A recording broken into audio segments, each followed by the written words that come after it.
is breaking our skill. And will I even start here? Minister eating show or papa will. We don't start here. Like I said, I don't care about this. I care about the radio station. See what you ate show with the national minister, deputy minister. But I gotta make this public service announcement. This minister, we need to celebrate you.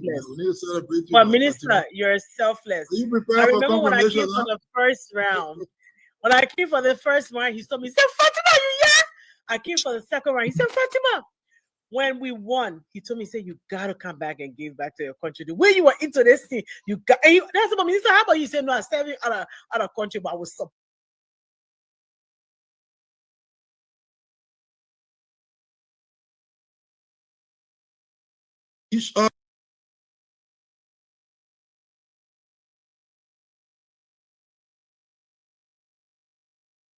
And so, but in my government during those days, when I was elected, one person that came from the opposition during our day, that was the highest position the opposition got, and it was the student representative to the UN Council. That person was now Associate Justice Boubacar Namakane. He came from the opposition, but he worked in my government. And we learned how to work with people from the other side. And we learned in my government, student government, I had Zoga Wesing as my sports minister. And incidentally, when Zoga was appointed by President Weah as sports minister, I told Zoga, I said, I put the blessing on you. You were sports minister before, and that you are now sports minister. Bill Twere was my education minister. He was my education minister. And we had Judy Weah from Studa, work on my social cultural committee and finance committee. So we brought people from different political parties in the government. So if you see some level of tolerance we have today, we learn it. Where we used to go and address the student legislative assembly, you have to give the state of the union address. And now today, your Solicitor General Fayyad, Councillor Fayyad, he was the Chief Justice when our president also. Yes, and so you see the grooming that. So all of us are family. Yeah. We dispersed politically. I came to UP. Others went to CDC. But in a large extent, Loose in Tenebrae brings us together, and so we are a family. I'm very happy that we learned a whole lot. Thank you. From the classroom and from our colleagues and from the University of Life. Thank you, Honorable Minister. I'm going to come to you, Mo Ali, to begin the questioning on this platform tonight. Mr. Ali, for the minister. So thank you, Dwalu. Thank you, Dwalu. Minister, I want to start like this. You took over the Ministry of Finance, I think it was in September last year. So that will make this year, this month, exactly 1 year, if I'm not mistaken. You took over around September 16, 2025, and you will be 1 year, September 16. How did you meet the ministry, and where is the ministry now? Well, thank you very much. Someone was telling me, I don't know how true is it, that your birthday is September 16th, or which day? 28. The 28th. Oh, okay. Yeah. Oh, okay. As I celebrate my 1 year anniversary here, you will tell us which anniversary you'll be celebrating. Well, you know, we supported this effort, and our intention was to support from the back. That's why I was always in touch with people like Fatima and a lot of frontline generals, including you, Mo, including Patrick, or many times we'll be on long WhatsApp calls from Uganda, Dwalu, and all of you you were seeing, and we were the unseen generals behind. And so I came during the formation of the government to assist with advice. I was embedded in the presidency, helping the president and others.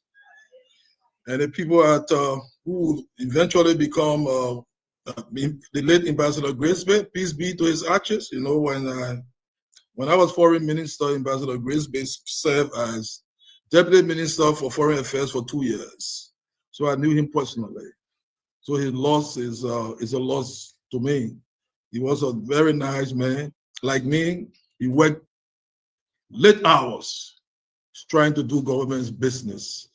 So also we supported, and I came, and I was very happy with people like you, Mo, Patrick, and others coming in to help. And I went back, and in July, the president called me. It was not his first time asking me to join the team, but we had a gentleman's agreement that I needed to be out. I needed to represent my country at the level of the ADB. I was country manager of the African Development Bank for Uganda, and my vision was to remain on the international scene and do for Liberia, because our quota internationally really is dismally low. It's not only at the African Development Bank, but even at the UN, ECOWAS, Liberian experts, technical folks in international organization, the percentage is very minuscule. So we had advocated for an increment in our participation. And so when the president asked that I come back, it was quite, something to go through. But I consider myself a reservist. Reservists are called back to battle anytime. And many of you wanted me to come back. And because I knew that the battle required my presence, I had to come to sacrifice for my country. Liberia has been very kind to me over the years. I come from very poor backgrounds. My father did not finish high school. My mother, marketer in Ghana's and other places, went weekly to Bon County, Furentori, and other places to buy oil. I sold, in Ghana's market and other places, including Douala and other places, Booking Town, So went to the central bank. We were lucky to have had a visionary leader, Ili Salibe, who took us, gave us opportunities, gave us scholarship, went to some of the top universities across the world, got a solid master's degree, and came back to contribute. Had it not been for his intervention in Liberia, some of us wouldn't have gotten a master's degree. So if at a point Liberia says come, it was not President Buakai saying come, it was Liberia saying come back home. The motherland needs you, so I had to come. And I came back and joining all the other colleagues, including the big brother here, Samuel Nangwe at Rural Renewable and other places, to help the team. I'm a team player. Where did I meet the ministry or the country? Well, let me give kudos to my predecessor. I knew him from the university, Boima Kamara. He was one step below. And I was recruited at the central bank in 2000. Boima and others came in 2001. And so we all have the same upbringing, chiseled and molded in the discipline of Salibe and the professional colleagues at the bank. And so he had come ahead and he had to transition. We came and decided to work with the team. Well, we had to stabilize and move ahead, energize, bring confidence back, consolidate the thing that Boima and others inherited, tough and challenging circumstances. By the time I come, they are practically stabilized. My duty was to take it from where they stopped and move ahead and do some sprinting. So when I came, I had to, or when they started, the crafting of the National Development Plan, I had to proceed and lead that effort to completion. When I came, we launched straight into budget preparation. And one of the things is that people had gotten used to delayed budget presentation at the legislature. When I told them that we would meet our deadline, the first meeting I had, the first day I entered, I actually came on September 16th. So next Tuesday will be my first year anniversary. They didn't believe me. I said, no, we'll meet the deadline. Well, we have to stretch ourselves. And the Ministry of Finance will be the Ministry of Finance. And I was struck by the fact that, you know, when you work at the Ministry of Finance, you lose yourself to the state. We rather start to work by 5 because throughout the day, there are too many meetings here and there. You empty into your office and start to do real work. So, well, I thank the team at the ministry. We worked, sometimes we work at as late as 2 a.m. in the morning, but I was trying to make them get used to the new discipline, and we delivered on time. But you all know the legislative debacle. We had a budget, you know, but as soon as they were prepared to receive the budget through the presidency, it was delivered. And then one of the things I decided to do was to ensure that civil servant salaries would be paid on time. I was passionate with that. The reason is this. Before, under the first UP administration, this was no longer a problem for us. I mean, we started it, Saya, myself, and then my friend and brother Amara continued it, but then it became a problem. I don't want to belabor that, but what they were used to before had become something of the past. So one of the first things I decided to do, call my folks and told some of them were here when we were here. I asked them, I said, but wait, no, you were here before and we did it. I know, did we do miracle? They said no. So do you remember what you did before? Yes. Why can't we do it again? They said yes. And I said, we'll do it. So we started to study the business process and do, to some extent, what we call business process re-engineering, and create understanding where the unnecessary clutter is, and dealing with bureaucracy and redundancies in the system. And so we reached a point where we could say, barring exogenous factors, because we don't control everything. Like now we have a bank, we have a situation with a bank, I don't want to announce, that a payment system, there is a problem in crediting accounts of employees. Although we had sent the money well in advance, more than 2 weeks to the bank, but it has not completed. So those are the kind of things we're trying to solve, but that is an exception, maybe a 1 or 2% exception. But by and large, we are paying civil servants on time. Why is this necessary? In July, we even started in around the middle of July. Why is it necessary? We feel that the pay that civil servants get, we should ensure that there is predictability around the pay. No civil servant should go to want to rent a house or to take a loan, and because you say you are a government civil servant, they close the door on you. They don't trust that you pay your rent. Now, one of the things I can proudly say, because you are working with government, your landlord knows that you can pay. They know now that you have predictable income. This situation that was common, where civil servants will go and take loans and get charged 25% or whatever, they are not being charged like that, except 1 or 2 times where these technical issues, bank banks crediting bank accounts of civil servants, which we're trying to resolve, and working with the central bank. We are working on something called the National Payment Switch, which will put this country on a new path of digitization, and most of these processes will get seamless. Even at the level of the ministry, we are working on new pay systems that are going to help us to move more efficiently.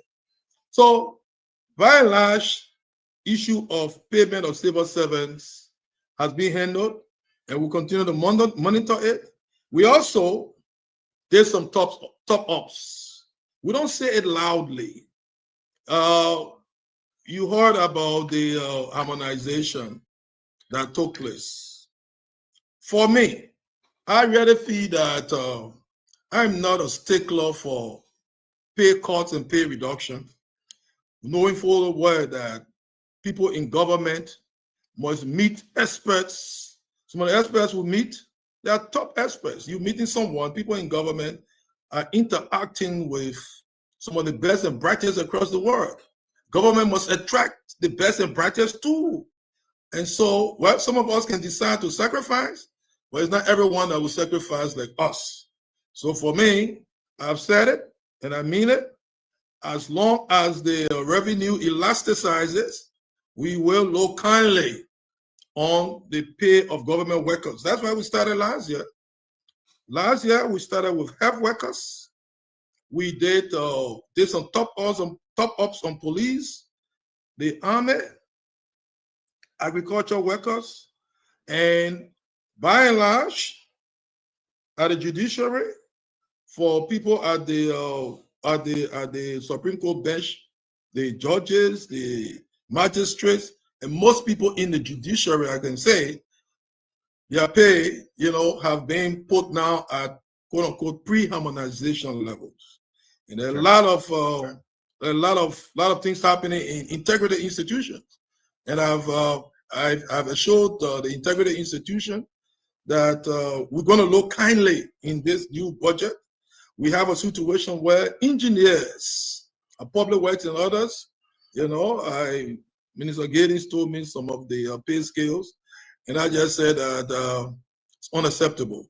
So new group of professionals will be enveloped in the pay increment regime as we go on. So you see us working tooth and nail, Commissioner General Dobo Jala, on the revenue collection side. We are revenue collectors in a way, also at the Ministry of Finance. Line ministries and agencies also collect revenue. So we're trying to expand the power. When we expand the power, one can hope ministries and agencies, including RREA, can hope to get bigger piece of the pie. So that's what we're working on. Well, in terms of the ministry itself, some of I don't want to belittle it too much, but I think the employees know what. One of the things we did in my first stint as minister, we focused on employee welfare a whole lot. We bought buses. In fact, we started a scholarship program at the ministry, both foreign and local. At that time, every employee of the ministry who wanted to go to school locally to earn a bachelor's degree, we were paying. They wanted to go to whether it was law school or any MBA program, we were paying. Now, most of those programs stopped. And we have buses.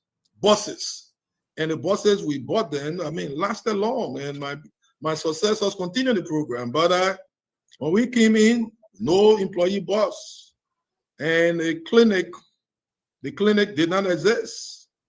The bathrooms had issues. I don't want to go into some of the gory details because that's not my thing. But females at the ministry today know that they are facing a different reality than what they faced before.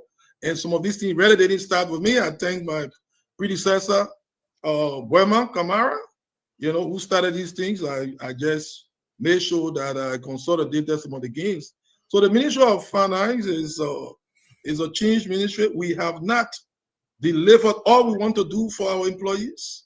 We are on the track. And every year, and this is not just for the Ministry of Finance, but the entire government, all we say, today is better than yesterday.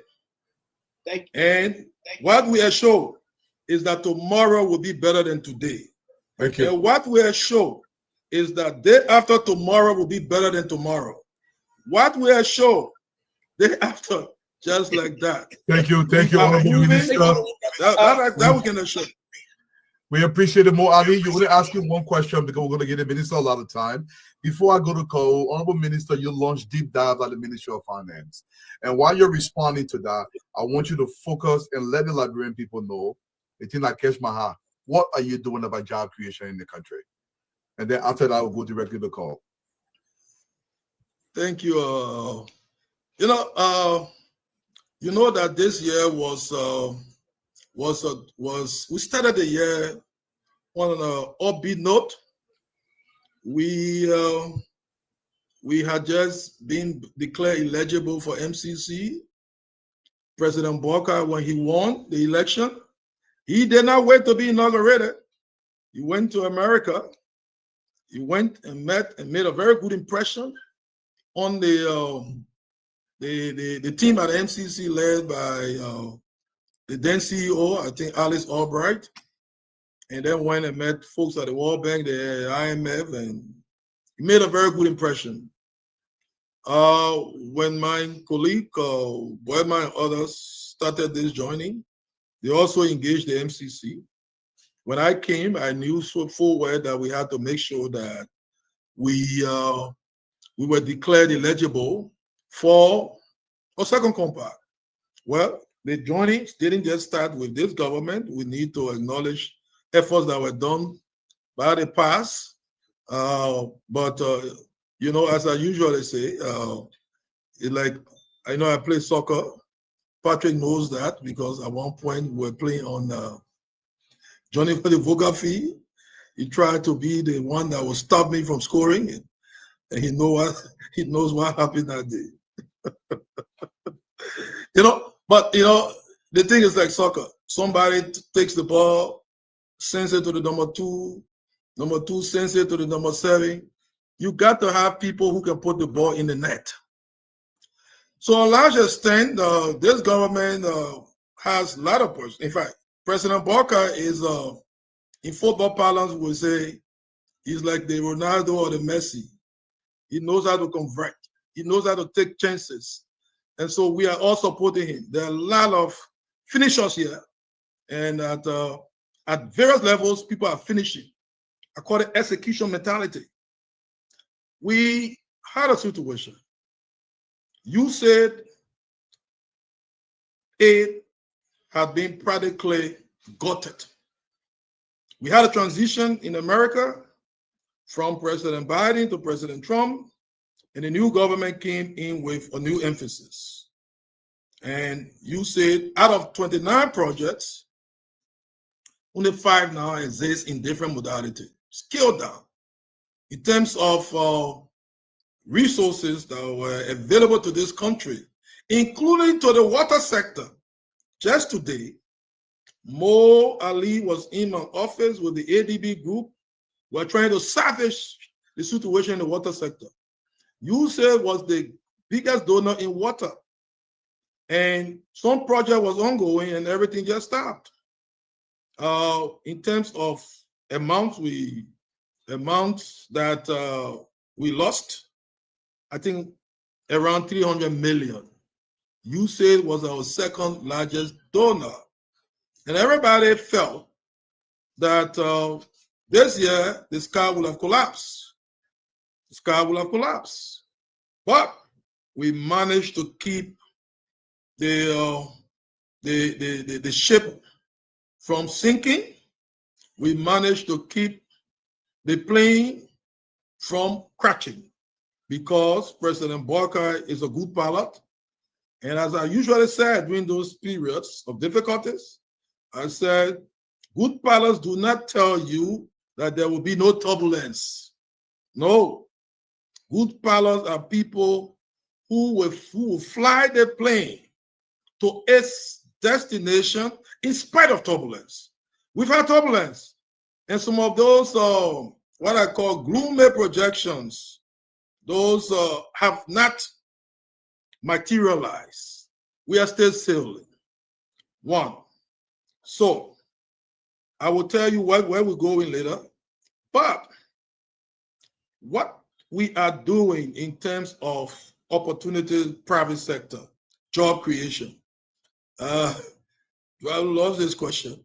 I like your private sector focus, because no matter what we do, when we talk about jobs, it's not a matter of, we are here at the ministry, I think our workforce is about 4,000. So we talk about job creation is not to make the ministry to absorb 5,000 persons. Economics will tell you that is not an efficient way to go. Government ministries can only hire a finite number of persons for government efficiency. The jobs must be out there, the private sector. And let me explain this whole thing here. There are initiatives we are on, various initiatives. You saw that my former boss at the ADB, Dr. Adesina, came, I think in July, to launch something we call the Youth Entrepreneurship Investment Bank, the YEIB. That initiative, in which they sent the ADB is putting 16 million, the government is putting 2 million, but the ADB funds technically is for government because there is not grant. We pay back, although over very lengthy period of time. So when you hear World Bank funding, is the EU, most of the EU funding is grant. EU funding, grant. You said grant. World Bank, let me say this, most of the World Bank funding is loan, what they call it credit, but they tell you 40-year repayment period, very low interest rate. So they are so concessional in a way. You have loan with a huge portion of concessionality. So the ADB is putting some 16 million. I think we put in about 2 million, and then the private sector. I think the Korean finance and economic something. They're going to be putting some investment in it. The total target is that 30,000 youth businesses will be supported. It will create over the period when it reaches its point of full traction, almost 100,000 jobs. Private sector. We are enabling the private sector in there are a lot of other things happening, even short-term things happening in government. The Ministry of Youth and Sports was giving some support under this budget to do some short-term employment program. At the Ministry of Finance and even the Ministry of Labor, internship programs are happening to prepare young people to enter the job market.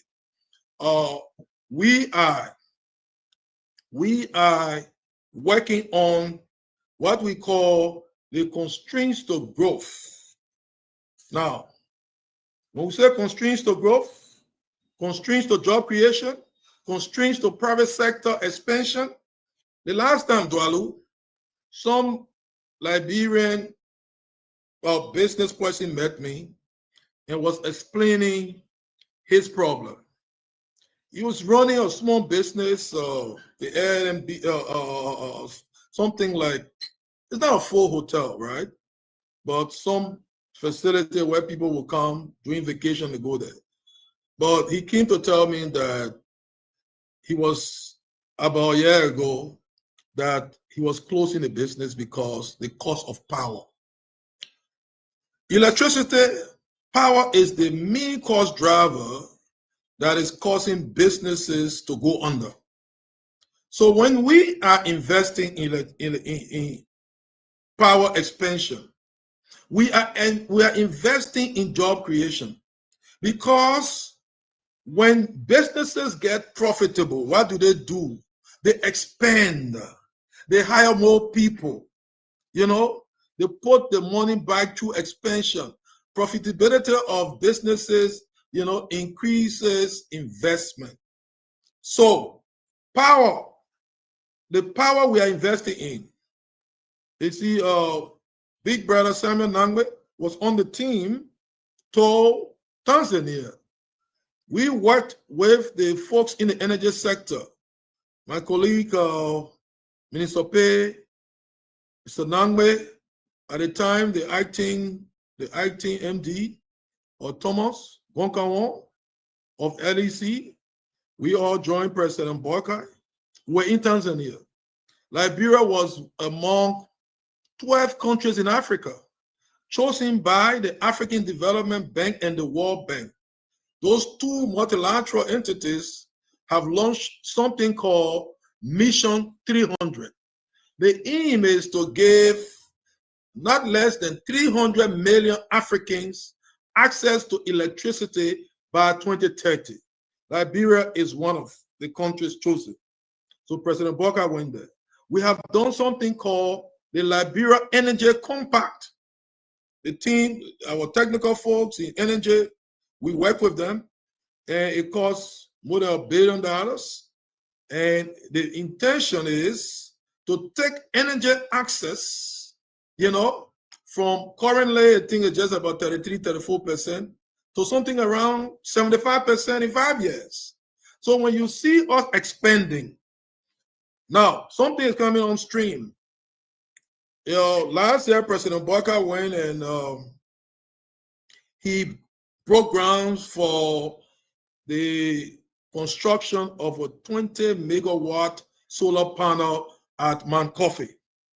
It should be coming on stream, if not this month, it will come on, it may come on in October or so. Now, in the private sector engagement, there is another company called ScarTech working with us, LEC. They will put on stream another 23 megawatts of power. You saw the leadership transition in LEC. What it did, we recruited one of our best and brightest. I was not surprised because Mohammed Sharif, when I was here at the Ministry of Finance before, he was my chief economist. We had our economic shop then called the Micro Fiscal. And so he left and worked with this World Bank, this interregional project. He did well there. And just as some of us were called back as reservists to the battlefront, President Boakai called him to the battlefront. And you saw what is happening. This year, 2025, people have gotten used to, the epileptic power supply during the dry season. But because of what Tom Gonkawon and his team have started and what Sharif and his team have brought, you saw stability. In fact, it reached a point where many people will say, well, we get too much power. Too much power. It's not going to stop there.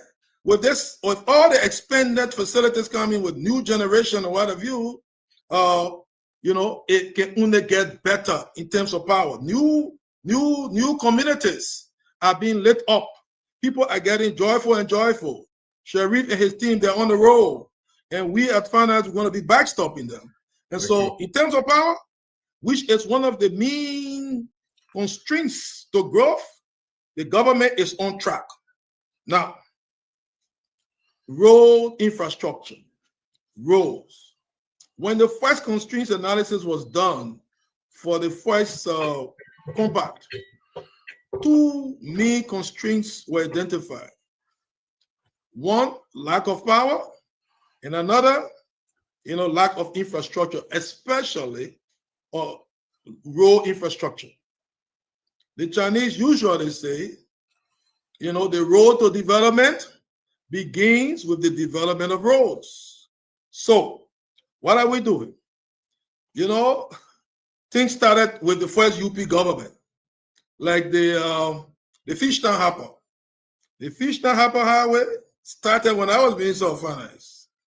We started Fishtown Harper. There was some, it was the technical folks, and at the time, same was our public works with Kofi Woos. They were the ones. They had a technical name. it was not paved at the time, but it was stabilized.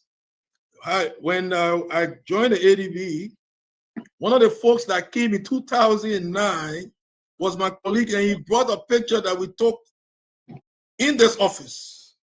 And what happened? When I left, my successors continued. Now, we intend under this government, thanks to Minister Giddings and the team, and we are going to empower them. We're working with everyone. We intend to ensure that we will not rest. The paved road will reach to Harper. Okay. Paved road will reach to Harper under this government. I will link it. Let me say this, Dwalu. Yeah. Wait, just 1 minute. Just 1 minute. You talk about jobs. I want to connect it now. You know,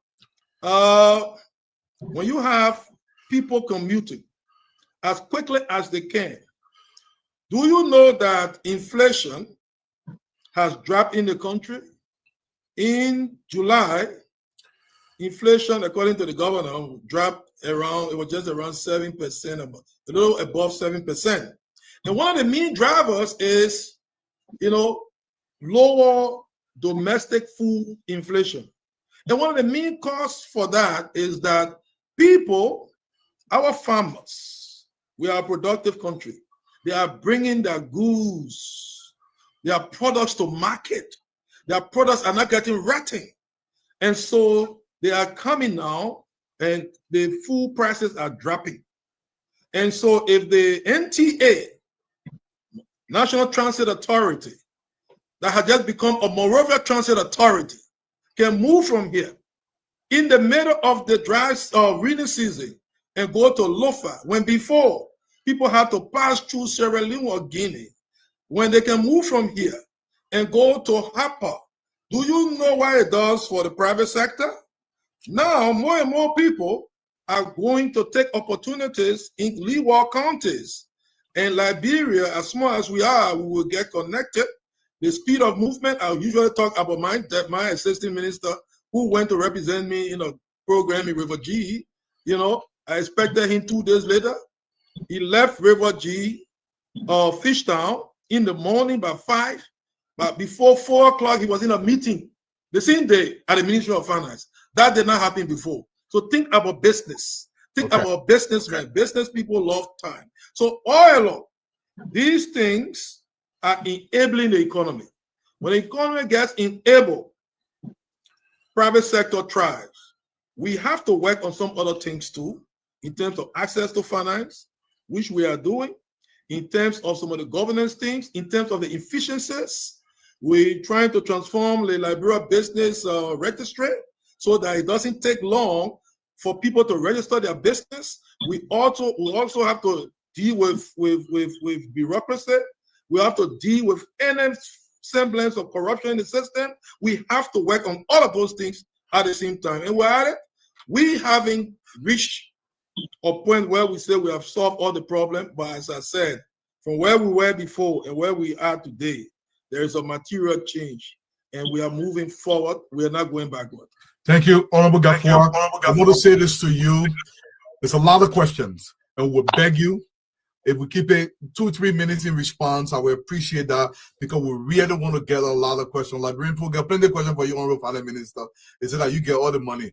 Cisco, no, you know, at the beginning, you people want to ask many questions, but there are certain things that have interlinks. We have to do it because our society, you know, there should be a forum for education. I agree. We can do a part 2 and all. I will prepare for that. Okay. We should go through and make our people to understand certain things. We will rush. I will just get on things, and then they don't understand. Some of these things are complex. That's why I'm not speaking hardcore economics here tonight. Right. If I try to do that, please alert me, put a red flag on me, and I will change immediately. Thank you. Cisco. Yes, Minister, I actually appreciate the way that you're taking your time to explain, because questions kind of will send you all over the place. So the thoroughness of it is important. I agree.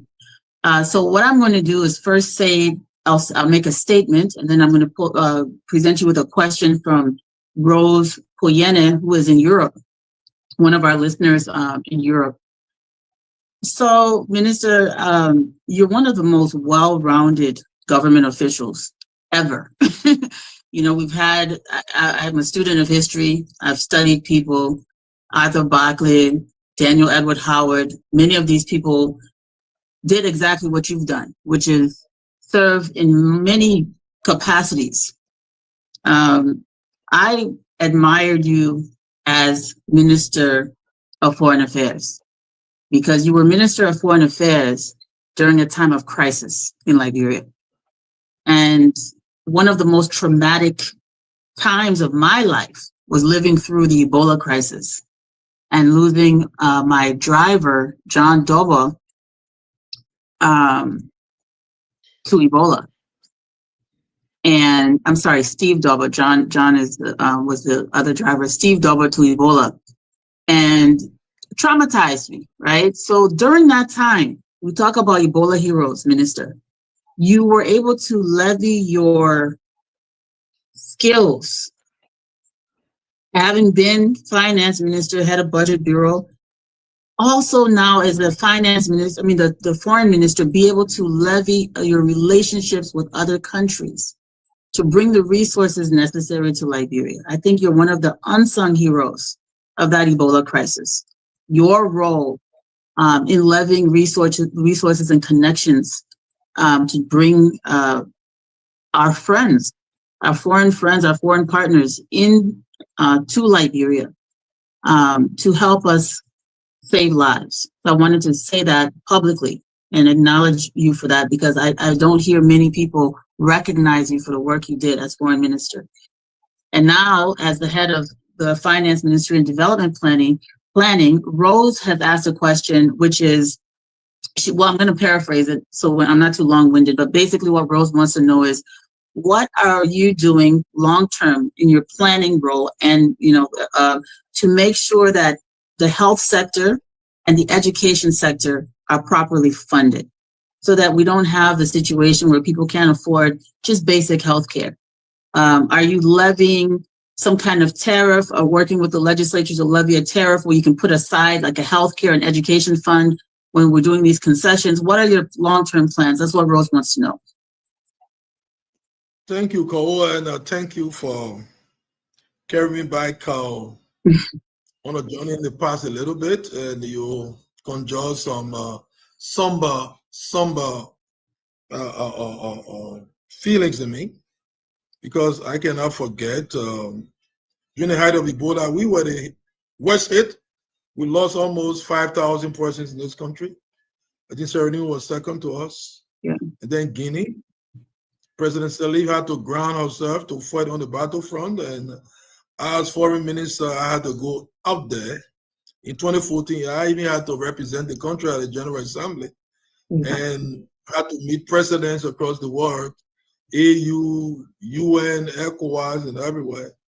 But we had to go. One of the things that hits me personally, my sister passed, my elder sister passed during Ebola.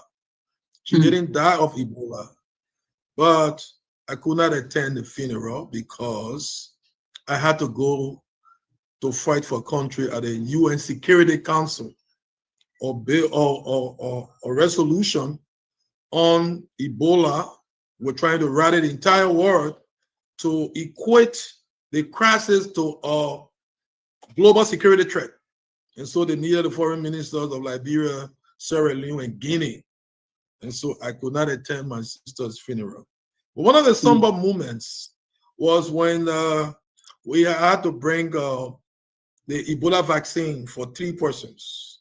Yeah. There's a story I keep for my autobiography. I don't want to let it out. What happened trying to bring those vaccines? Finally, we succeeded, brought those vaccines here. I practically they had to sit with me in business class for some reason, protecting them. When we came, Toba Jinswa was at RIA waiting for it because people were waiting for the vaccine. And those vaccines saved 2 lives. One of the lives, maybe the person was almost at the terminal stage, it did not help. The person passed on. That is, I think, Dr. Double. And it was sad when President Bokar was in Japan. One of the facilities we went to in Japan was this health facility that is giving support to JFK. And they knew Dr. Double. He was trained by them too.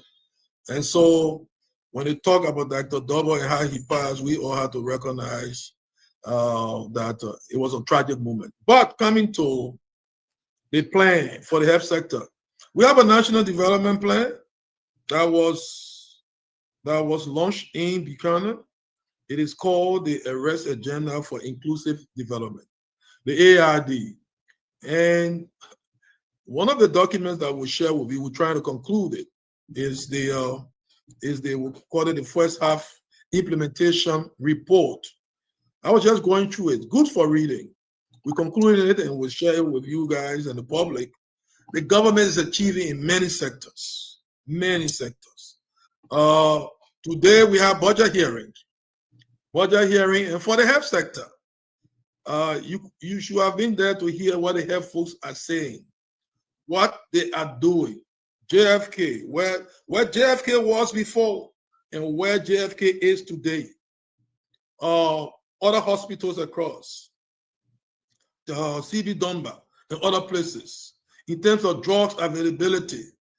Now, what we are doing, one of the two main sectors affected by the USAID cut are health and education.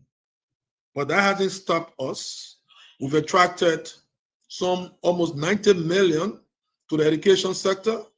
30 million of that is grant. 60 million is other financing concessional.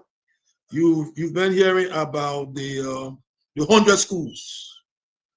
I think in this month or next month, the government of Liberia will begin the construction, hard tech, all what the student will need will be constructed across the 15 counties of this country. And I don't want to go much. Let me allow you, or maybe if you didn't come, maybe there's an opportunity for her to come and give you details. I will hold my horses here. You know that President Bokar around the July 26th, he dedicated one of the schools in Banga, and VP Kun was in Nima dedicating another school. There's another project. I think this is senior secondary school. These schools dedicated recently, senior secondary schools. The 100 schools coming up are for foundational learning, I think up to 6th grade, because the foundation was solid so that the superstructure, cannot crumble. So government is investing heavily. We are getting more partners in health. The folks, the Minister of Health, just until recently was, I think, chair of the African Council of Health Ministers. Whether it is Global Fund and all the fund, they have funders, they are considering scaling up support. We are making stronger cases for health. When we go to the IMF World Bank annual meeting, we tend to make the case, and that we are attracting resources from government. As the power increases, and what I told them, we are going to put more and more resources in health. When you said it's aid affecting the health sector and education sector, it's like many people haven't felt that pain yet because government started to intervene. A government that is proactive has intervened to keep the health sector afloat.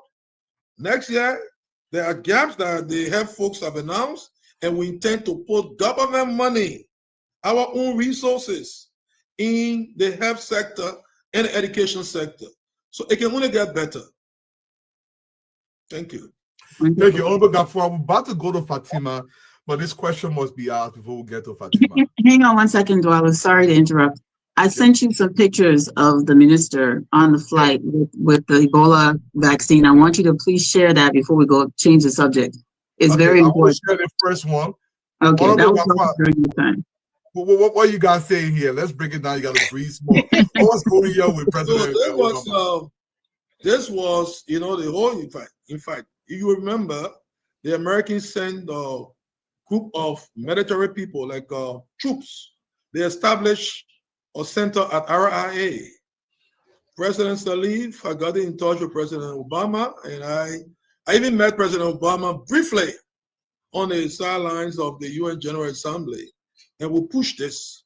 And President Obama and the UN General Assembly, the UN Secretary General, called a meeting of world leaders, and including the fellow you see sitting there is the former World Bank president, I think Jim Kim.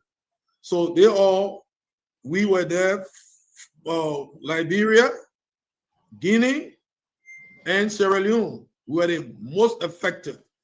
President Obama was making a case for support to Liberia. Other world leaders spoke there. So that was the event. It took place in New York. Thank you. In Thank you. 2014. Great picture there, Honorable Minister. I'm going to ask you this question. Air travel across Africa continues to expand. This year, last year, about 36 million people travel by air across Africa. Most of the transportation happened through air. Our transportation budget for aviation is almost nothing. Are we making any preparation to put some money? Because the focus is expanding the economy and creating jobs. I believe if we get more people to come to Liberia, there will be an expansionary policy, especially when we're talking about tourism in Liberia. Are we thinking about putting more money towards aviation? Because the current resources is not making sense. Well, there are certain sectors that need to bring money to the budget so that we can give to health and education, and sometimes to water. No matter what Mo does, he cannot charge above a limit for water. So these are entities that must be largely subsidized. For air, the folks at the LCAA and LAA are doing a whole lot. You saw, and we need to recognize that, we didn't have Ethiopian Airlines making direct flights to Liberia. They are not doing it. They are in connection with others. I think, if I'm not mistaken, conversation has already started with Emirates, Qatar Air, and others. I don't know where they are with that. These things start, and it reaches a point where they can deliver. But we, through the government, we are supporting those sectors. Obviously, everyone wants more from the budget, and I just usually say that, to get more, we have to grow more. When we grow more, we give more. So that's what we are doing. And those leaders at LCAA, they are not waiting and just crying, looking to government. They are going out there.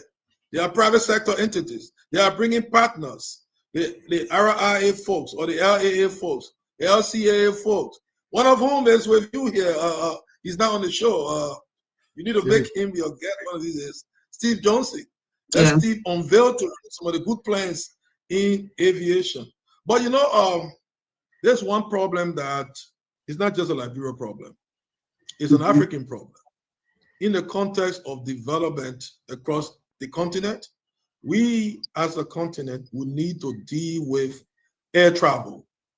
And the conversations at the level of finance ministers across Africa is to say, how can we, through some funding from multilaterals like the ADB and others, fund travels, put some big money in regional airlines. And for now, one of the shortest places to go is Freetown.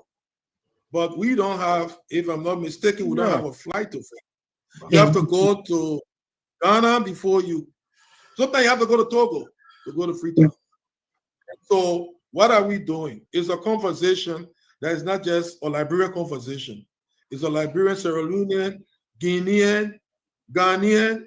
And so in the context of the African continental free trade area, it's not just making it easy for road travel and trade across border, but we're looking at these things at the level when finance ministers meet. These are teething challenges the continent is bedeviled with, and we're trying to see how we can find solutions that are not just country specific, but they are regional and continental. Fatima. So, Mr. Minister, I know you're a favorite of mine, and that's, I don't hide it from anyone. But I have 3 tiny but big questions. A, We've been hearing from the other side, from the side street, from the other people that you're still not out of pre-harmonization. You're still paying people pre-harmonization and in harmonization. You're not paying people pre-harmonization, you're paying people harmonization pay at this time. That's what some boys and girls and their cousins are saying. And the second thing, I would just start all the questions since because you know the way you're answering, I see that you're answering most questions in one. The second thing I would like to know is that, Mr. Minister, I know you try to tie in, the government, what they're doing, and I know in so doing, like the solar panels will create job, fixing the roads will create job, but I'm dying to hear about the private sector. What are we doing? And not only the private sector, but Liberians who are employed, who are trying to create jobs for other Liberians. I want to know how are we strengthening them? Are we going to give them some loans or some grants or whatever to make sure that we are actually in charge of our own economy? The Liberianization project that we've been talking about was to make sure that Liberians are drivers of this economy. How do we do it? Are you guys going to be intentional? That's my question. Are you guys going to be intentional to make sure that Liberians, we ourselves, get the necessary push that we need to start opening factories, start opening businesses? Like we have these Stella Mittel, Bear Mountain, all those people coming in. Okay, if they've come and their contracts are over, aren't there Liberians who are able and capable to take over those things, and we support them for us to be in charge? Is my second question. The last and final question is, I kind of jetted it down because I was enjoying you so much. I know I will forget by the time it got to me. My last one is that I know some people are saying that payments have not been coming on time. You're not paying people. There was another network, Mr. and Mrs. Lyman, were talking, GAFON is not paying people, because I know all the people I know, they've been getting paid. But they're saying you're not paying people. And so my cousins were lying and saying you're not paying people because we're all Liberians will own them. I just want to know, up to date, what have been done with regards to paying our civil servants, and are there any arrears? So thank you so very much. That is it. Thank you very much, Fatima. Let me start from the last and go to the first in terms of payment on time. I call it the paradox of excellence. When people are used to you scoring A, right? In a test that people, an A student will cry when he scores B- or C+ in a test when people are scoring F's and D's. So sometimes, even us, we push ourselves, we yell at ourselves when we fall below our own standards. But when we are falling below our standards and people intra-government and people supporting the government, banging and hating, I like it. We should not forget that there's an A expectation, all of us in this government. It's not a B expectation. It's not a C expectation. It's not an F expectation. When people got used to pay delay for a month or sometimes more, 2 months, you saw that they had a cry, they had a talk. We came, we stabilized, and we pay on time. And sometimes when it gets delayed for 2 days, and for some reason it gets 5 days, it's like the war is coming to our hand. Why? Why you see so? We are being held to our high standards. The people, by that action, are saying that you are better. And so I don't fault people. Look, by and large, like for the month of August, we started to pay around the 20th, and many people got their pay. Now, we don't pay through one bank. We pay through all the banks. And some of the banks, and we're trying to resolve it, we don't want to name and shame. Some of the banks do some things, system issues, delay in crediting. Just today, let me tell you, and I don't want to say it is good that the problem is with us. One of the banks has not completed the payment of employees of the Ministry of Finance. And today the MD was called, and they are doing some extra thing tonight. It was a technical problem, and I told them I want it resolved tonight. They were here with me. And so we remitted the funds, by the, I think by the 25th, they had gotten the money. We expected not more than 2 days turnaround. They haven't completed it. So when we talk about barring exogenous factors, we pay on time. Those are, sometimes margin of error, 2%, 3%. But I like that noise when pay delay for 1 day. We are being held to a standard. That was not common before. So if we expect much, we expect RREA to do some miraculous things, and we'll push the big brother, because he's being held to a standard. So I like it. Our detractors, let me say this, Fatima. You know me, I love criticism. We've been in the democratic space for quite a while. I just like for people to be fair. Criticize us. And, sometimes people think that people in government just want to suffocate views. No. We were in the cabinet. I've been in the cabinet for long. At the age of 35, I was a cabinet member. Under Madam Salih's government as budget director. I was the youngest. And sometimes the cabinet has different flavors.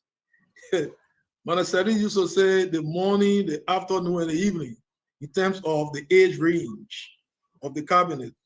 And there are some people that don't even listen to news. They don't follow. Some of us will follow.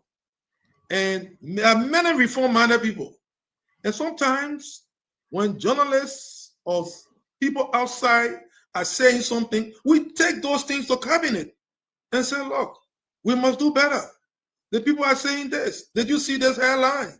So no one should think that people in government, or including even my friend and brother, Project Honor, they would just want to suppress views. No. Let it just be fair. Let it be balanced. When government, one of the biggest things that happened recently was the dedication of the overpass bridge. See what's going to happen. In 2 years, the entire Tubman Boulevard will be transformed. It's good for our country. But some will choose not to make any mention about that. And it will go on the path of negativity. So for me, it is just the accountability. You want government officials to be accountable. But be accountable to your audience. If someone is listening to you and you alone, someone in the diaspora say, oh, you know what? I can only listen to this media. Are you giving them what I call the full package of what is happening in Liberia? If you suppress that, you are giving them a skewed analysis of what is happening in Liberia. You're giving them a backward view when Liberia is moving forward. Tonight, go on the street right behind me. I'm on Broad Street. I'm in my office. Lights are on. Businesses are on. Those things did not happen before. And when I'm leaving from here, that has happened last night, I will see containers at Freeport. Going in the Freeport and leaving the Freeport. Night activities. Containers are coming out in the night. So speak about that too. So you don't talk about the overpass. You don't talk about the pay increases we did. You talk about harmonization. Yes, we have not been able to reverse harmonization fully, but we are moving incrementally. We started, I told you, we focus on health, we focus on critical sectors, we'll continue to do more. At the level of judiciary, we have largely done it. We're going to focus on other integrated institutions whom we have started to increase the appropriation. I told you about engineers, many. So stepwise, we are going to be doing it. The depth to which we are rising, significant. And let me just give you this. I'll just give you this analogy. When you are in a 12-foot hole and you are coming out of the hole and you dig it up, you're coming up, and now you are just 2 feet from the ground, Those who can only see progress when they see your head or your body on the ground will not think that you're making progress. But they don't know that you didn't start at ground floor, at sea level. You coming Minds from a are too hole. little to understand. Coming from a hole. So they will not see that. In many places, we're not starting at ground level. We're starting, sorry, let me say this. Some of you guys know math. When the question is asked, what is the lowest number? Many people will jump and say 0. No, 0 is not enough for the lowest number at all. There's a universe of numbers below 0. Universe, negative. So to move from, let's assume, -20, -100 to 0, effort. Sometimes you pray that you're starting at 0. But in many respects, you're not starting at 0. You're starting at negative. So some entities are started at negative. They are drawing, they are coming to 0. And while they are on that path, people may not be seeing. Just as when people are coming from a 12-foot hole, coming up, those who are waiting to see the person on ground will feel that there's no progress when progress is actually being made, but you're not just seeing. Now, I think you asked another question about is it private sector? Yeah. Yeah. I was, let me say this. We're doing many things for our private sector related. One of the World Bank has, I think, 5 different groups that constitutes what is called the World Bank Group, WBG. One arm of the World Bank is called the International Finance Corporation.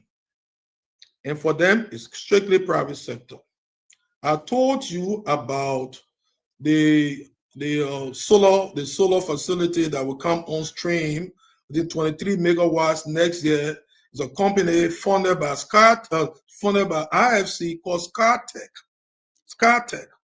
Now, on the margins of the TCAT that I attended with the president, we had a meeting. It was me, the Minister of Foreign Affairs, education, agriculture, and other members of the government team. He couldn't put. We had a discussion with the World Bank's managing director for IFC, Mr. Makhtar Diop. Incidentally, he was vice president of the World Bank, and he knows about Liberia. I think for most part of his tenure, Amara was the Minister of Finance, and many World Bank scale up support here, and these are people that are passionate to this country. And one of the things he announced is that the IFC is going to scale up support. We've been pushing them to Liberia private sector. The good feature is that it's not just going to be loans. The IFC has not agreed that they will be giving equity. They will be doing equity participation in businesses. They'll bring the equity, help people, do some hand holding during the initial stages of business to transform them. On the margins of when I joined President Borkai's delegation to Washington, where he went, he was among 5 African presidents that met President Trump.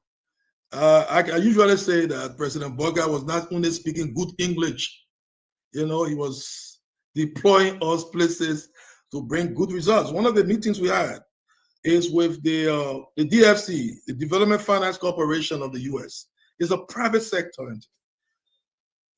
They are here in Liberia, but not at a significant level. They intend to scale up. They gave some funding to RB Bank, I think about 20 million. But what they are saying now, I was at the ADB. One of the challenges, we had a private sector support modality, but at the level of the ADB, you have investment of less than 30 million, we don't even look at it. But for Liberia, many businesses coming up, you're talking about 5 million, even lower. The DFC, given the emphasis of the new US government, and we're pushing them, they intend to come big time in Liberia. taking opportunities in agriculture, agribusiness, and others, giving loan and other facilities. We're going to be linking them up with Liberian entrepreneurs. Just today, one of the meetings I chaired as a chair of the steering committee was for the special agricultural processing zone.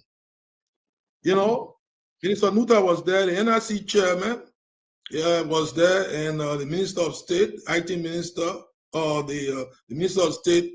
We also had the folks from the Special Economic Zone Authority. Sooner than later, in Buchanan, where sometimes when I see Darius, I don't know what I say. What can I say? Where Darius hails or from Ghana's Bay? Sometimes I get Buchanan.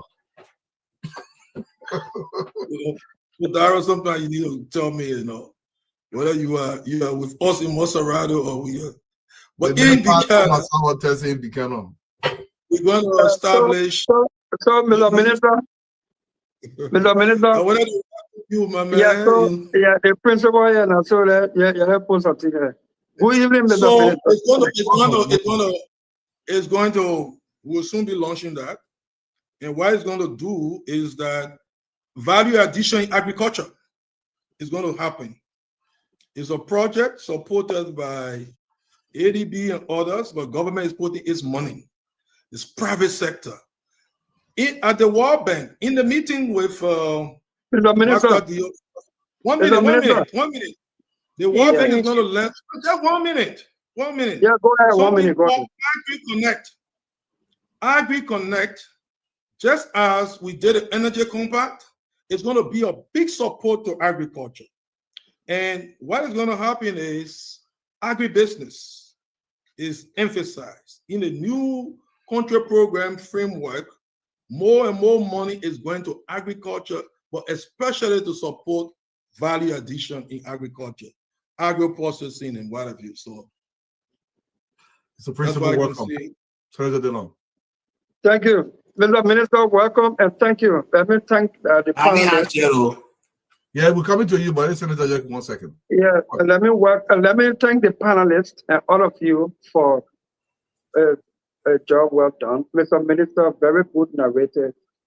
And I will continue to say that the class be loaded is not to load on truth. It is to unload and upload government activities. It's good you as the frontline minister when it comes to the fiscal policy of our country will come on to inform our people in a very detailed manner.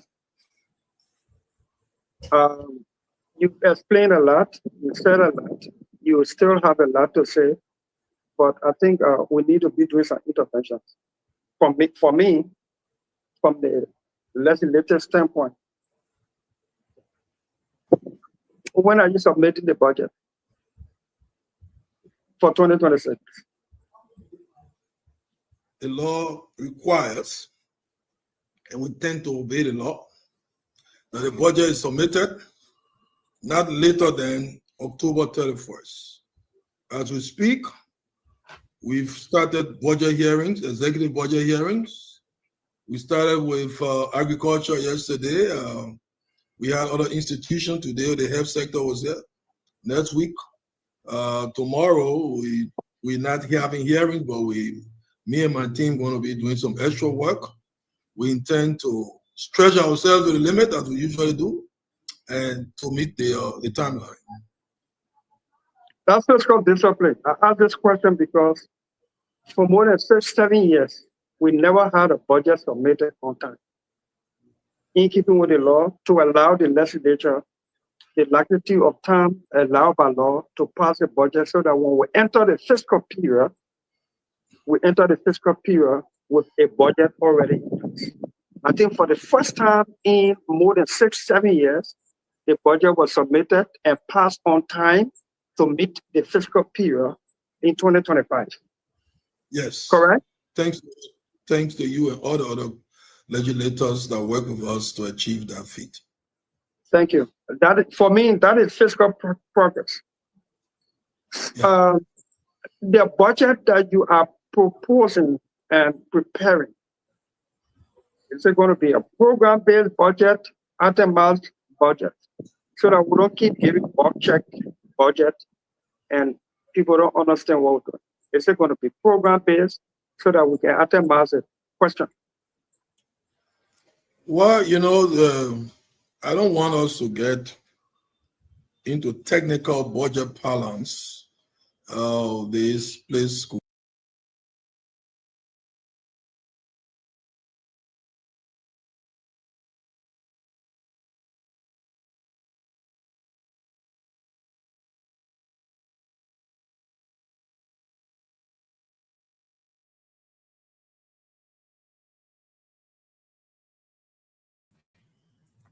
Good evening, everyone. I think we wasted too long. So,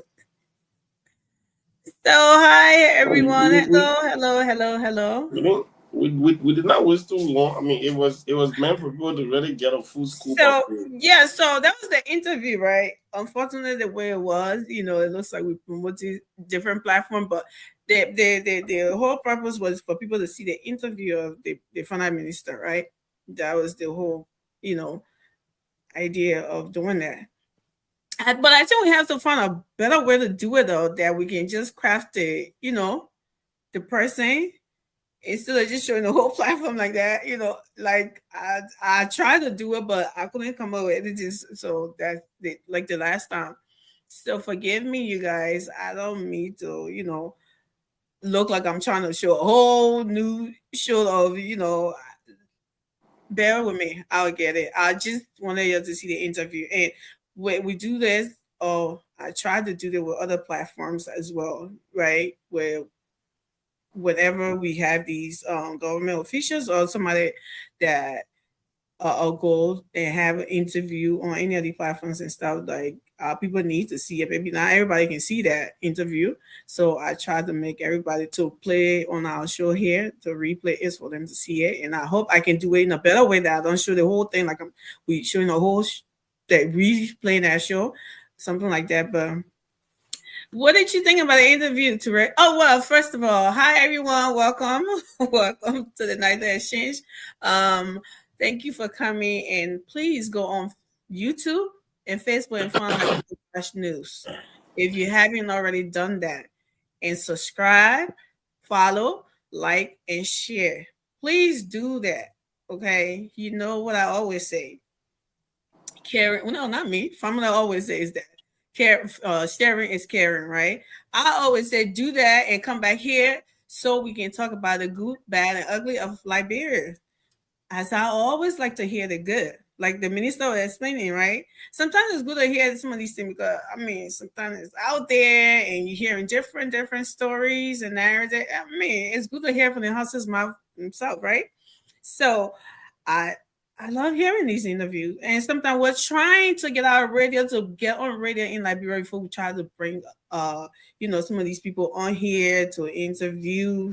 Our little man interview that to really go with these interviews and stuff. I just sit here and just be smiling, right? So that's what. But because we're trying to communicate with our people in Liberia, even though on the social media they don't, a lot of people don't have data to be watching. Even on the phone on late night when we're on the late night show, that's how people used to. A lot of people used to watch listen on the radio. So the data thing from Liberia is very, very, like they tell me most of the time it's hard to just watch the whole show. The data thing is expensive. So what's the point of? I know we got a lot of people here that it's still important for them to see an interview like that, but we're mostly doing it for the people on the ground, right? So we wanted to hear these things and see these because they're hearing, too much noise in the market. So you everybody's in the market. So you have to have yours out there too, and we try to be objective here. Say it when it's bad and say it when it's good, right? That's why we have different views on here, and sometimes they get loud, sometimes they get it become a screaming match and shouting match and stuff. But it's okay. we still have to say it. So with that, Payne, Charles, Musa, Dunso Senior, and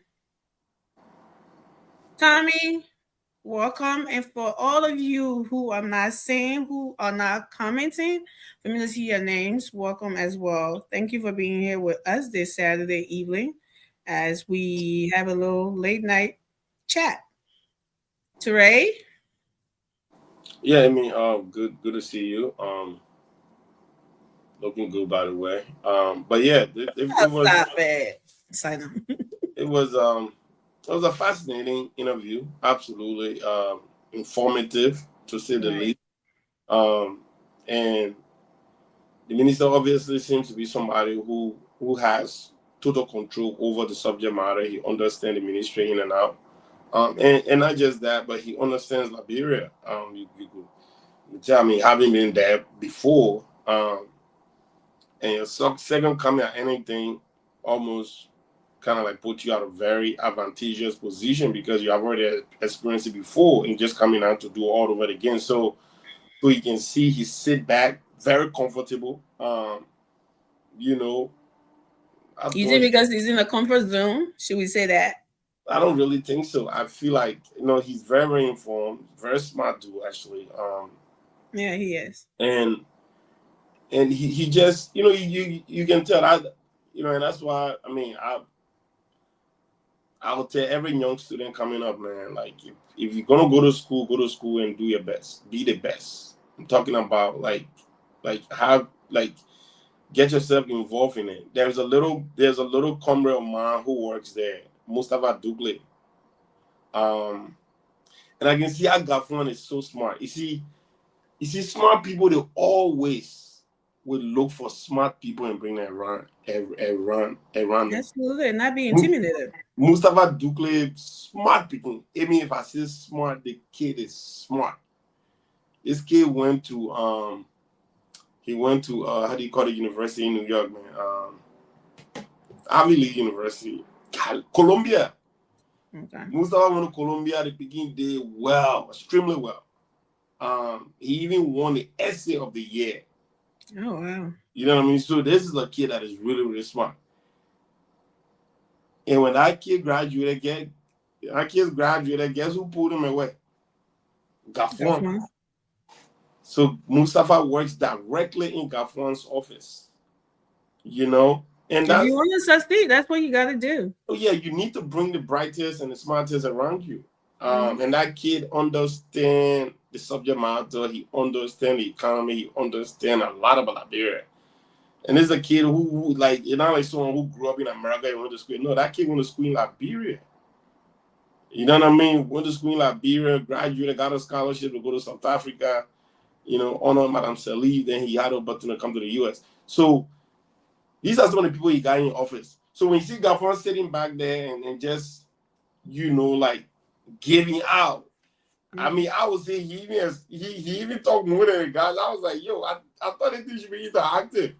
But again, Dylan said, my man, if you're talking here, you know what I mean? You saw that Dylan part, right? So we'll have to pause a little bit so we can come in with him. But that's the level of comfort that somebody has. Somebody that understands what they are doing. They just go on a free flow from different place to different place because everything in the head. So yeah, so I'll listen to the guy for free, man. He's a very bright dude. Yeah, when I saw that interview, I was like, this is very informative. Like some of the things that, and I really did not know his background like that, right? But I seeing him in the way he's been carrying himself in the media. He seemed pretty kind of laid back because I think a lot of the times when you have people saying a lot of things about your work, right? Saying things about you, I don't think screaming and having a screaming match or kind of responding to everything is the best way to go, right? I think letting your work to speak for itself. It's gonna sometimes, like my pastor will always tell me, Pastor Sita Deku, shout out to him. And if you're in the Philly area, called Global Impact Ministry International, and go visit tomorrow. But yeah, he'll say, you cannot stop people from saying stuff about you, Toure. People always have stuff to say about you, whether because you did it, because they hate you, because some people it's just out of jealousy, or it's just out of their own personal motive that they have. But just one thing though, just make sure whatever they're saying about you is not true.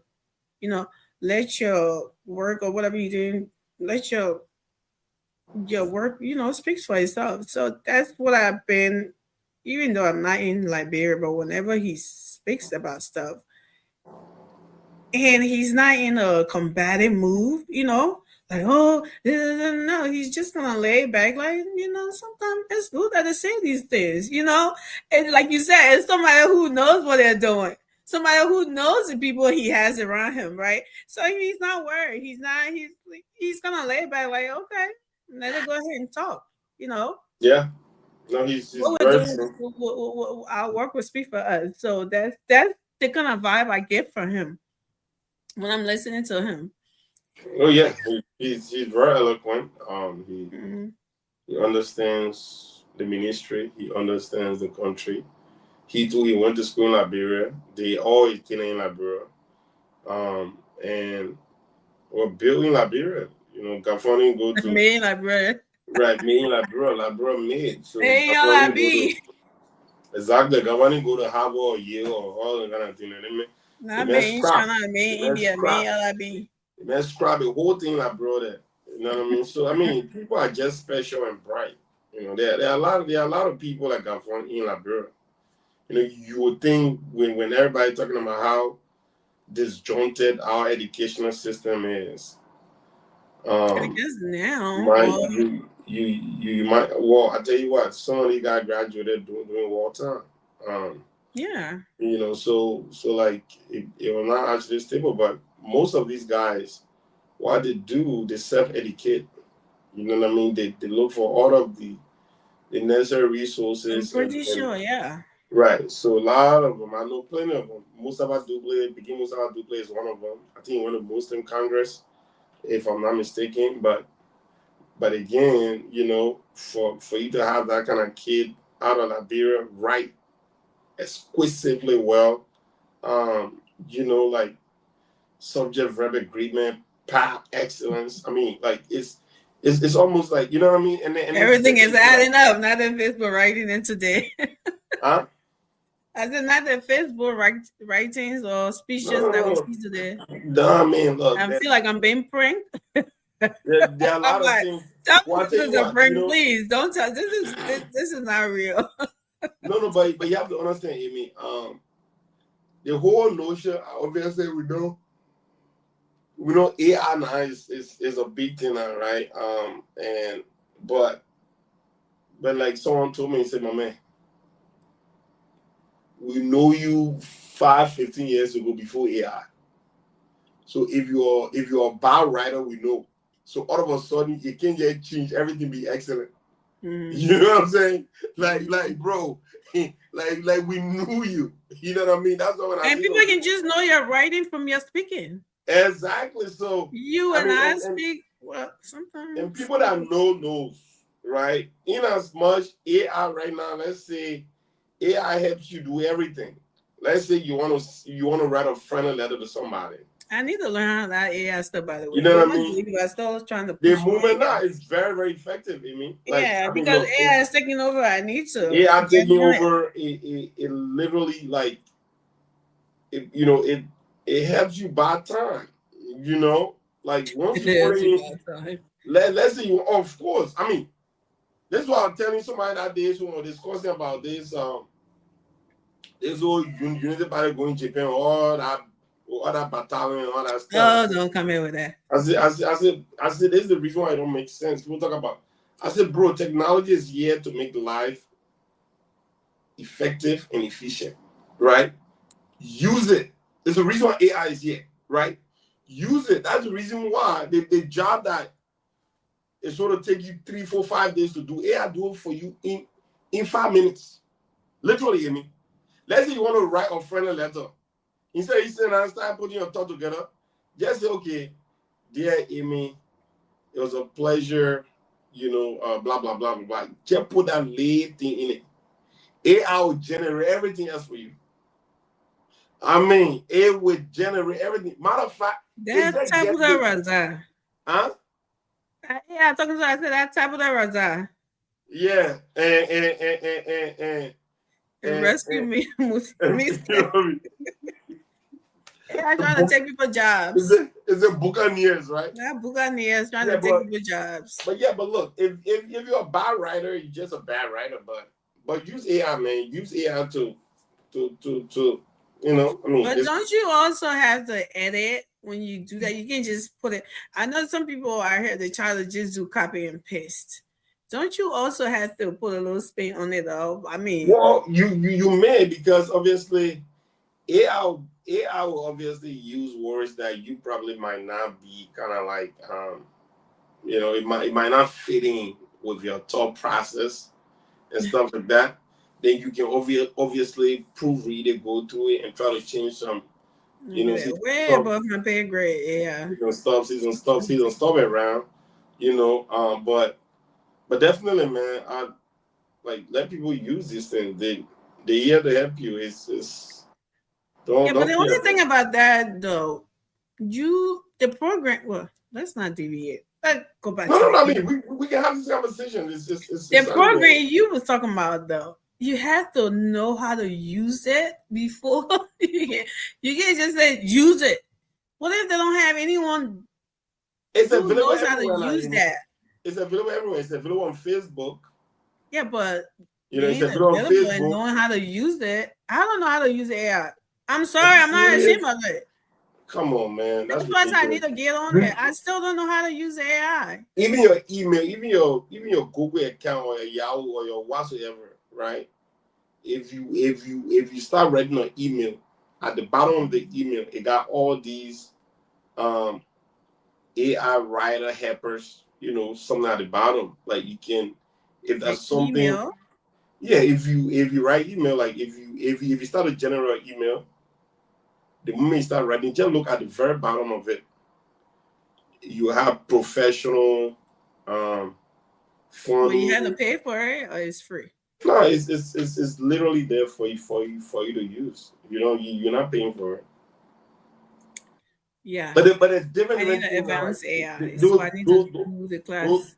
Those are the basic AI that project gave you on a pro bono level. Right. I want to know the real deal. That's but when you go to the advanced AI, which of course I have one of those, like helping you with your scrap, like design, like mathematical equation and all of that stuff. Like there's so many things it does. Like you just put in an equation and in 30 seconds solve it for you. No, I know what. I got one of my professors, like every time we're doing tests, she wants to see you on the camera. Oh yeah, of course. I mean, you literally like do a lockdown. A lot of professors. There's nothing you can do on your computer till after that test. She wanna, and I'm like, oh, you can do AI. I'd be like, don't worry about me. I'm from Marshall Territory. I haven't gotten the AI thing yet, or something like threatening everybody about using AI and stuff. But they would know if you did. For some reason, they do. Well, like I said, if a teacher that been having him for all these years would definitely know. Because once a poor writer, you're always a poor writer anyway. You can't work. We can't wake up one day and everything just start working for you. Yeah, they do. They do know. They would know for some reason. I think they do put in some kind of system or something. People can evolve. People can acquire other techniques and advancement and all of that stuff, but writing is a skill. Some people are just skilled writers. You know what I mean? Some people are just skilled writers. I don't know if I can call myself one, but I tried. But like Obama, all his stuff. Michelle Obama is a better writer than Obama. Yeah, well, do they write those speeches that they give? I don't think so. I think they Obama speech writers. Obama has speech writer, but he himself admitted that Michelle Obama is a better writer than his wife. Of course, you gotta get your wife. Else you sleepy on the couch. Then he is. No, but actually, not even that. They're just some No, guys but who just no, know but the even deal. in They would school, just know that they 101 about marriage. If you want to happy no, but marriage, even in it's school, not like even in some school, people that there's- I know that everything they want to put their no, wife this down. is nah. I'm not gonna allow you to fly with that. I get that, especially in America. I mean, everything's our wife. Everything's our women in country. In America, oh God, I'm not saying they're the perfect, but oh my God, they put Yeah, everything is Africa, everything's they'll our be wife. like, oh, she using you, she controlling you, but no, in America, they'll be like, if my wife would kill me, if my wife Well, doesn't, somebody told me that a white guy told me that. Look at him, clay, mud. God used to make y'all, but no, I'll give it to some African men are very, very like educated. They are very, very responsible. They are very, very what is the word I'm looking for? They are very, very civilized on that. They know that, especially some of them that are here. Even though some of them been here for years, they can't get the African out of them. Most of them, I gotta give it to them. But most of them, whoo, brother. That has to do with. Sorry, but that's another topic for another day. I don't know nobody to come be sending me lightning here, but all you hear about is women. But don't get me started on y'all. Yeah. But yeah, Obama. But yeah, but all these top politicians, they all got speech writing in their office. Yeah.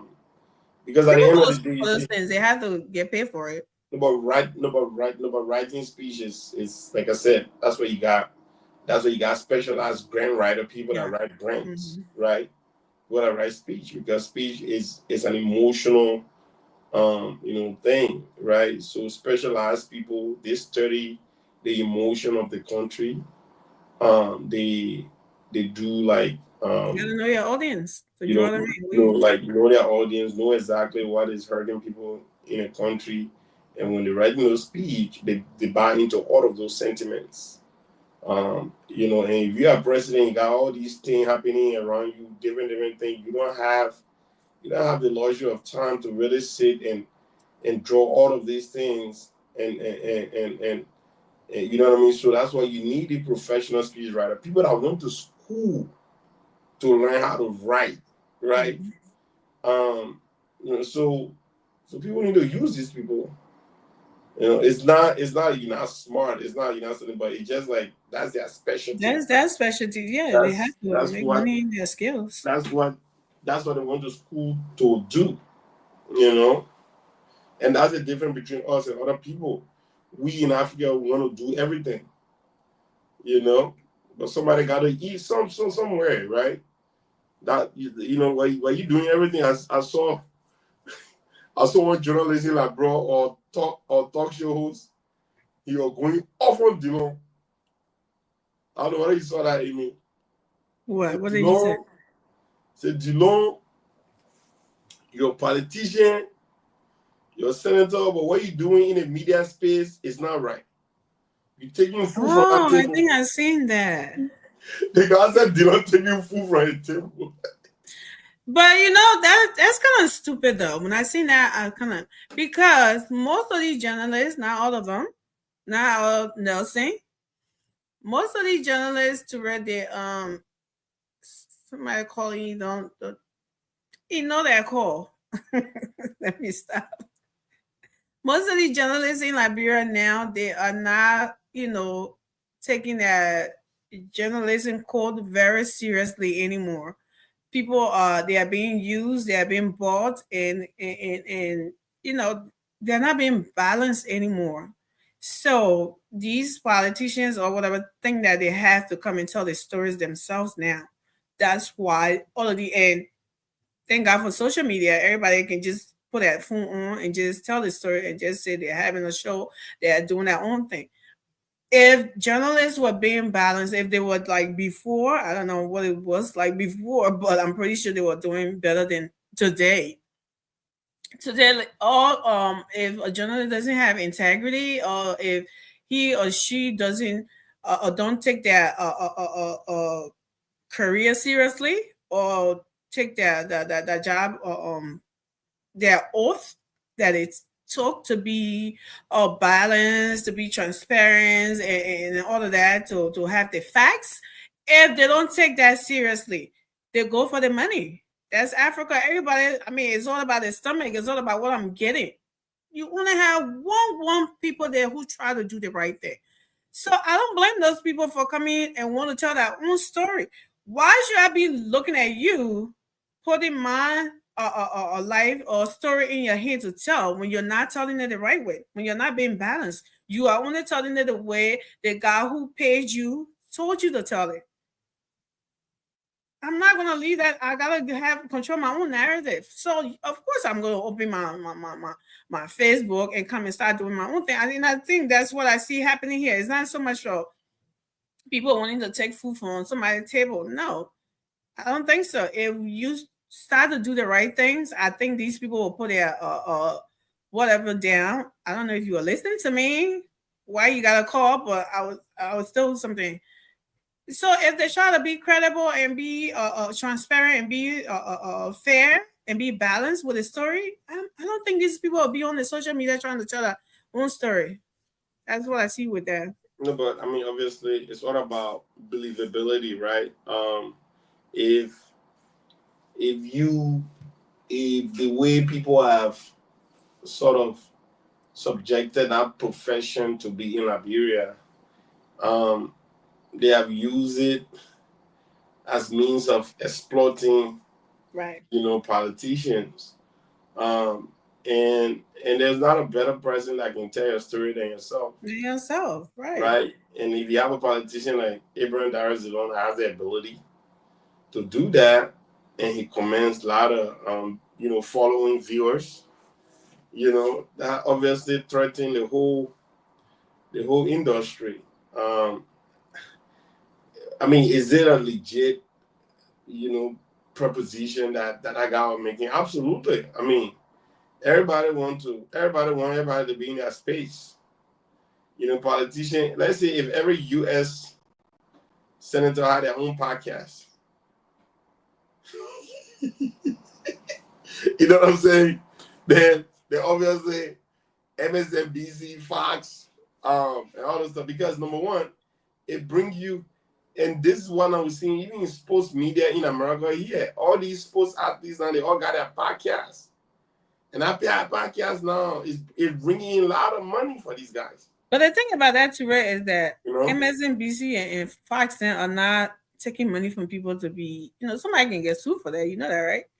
They're not taking money from people to because their institution and stuff there and their name and stuff are important to them. No, their brand and everything. They all take money from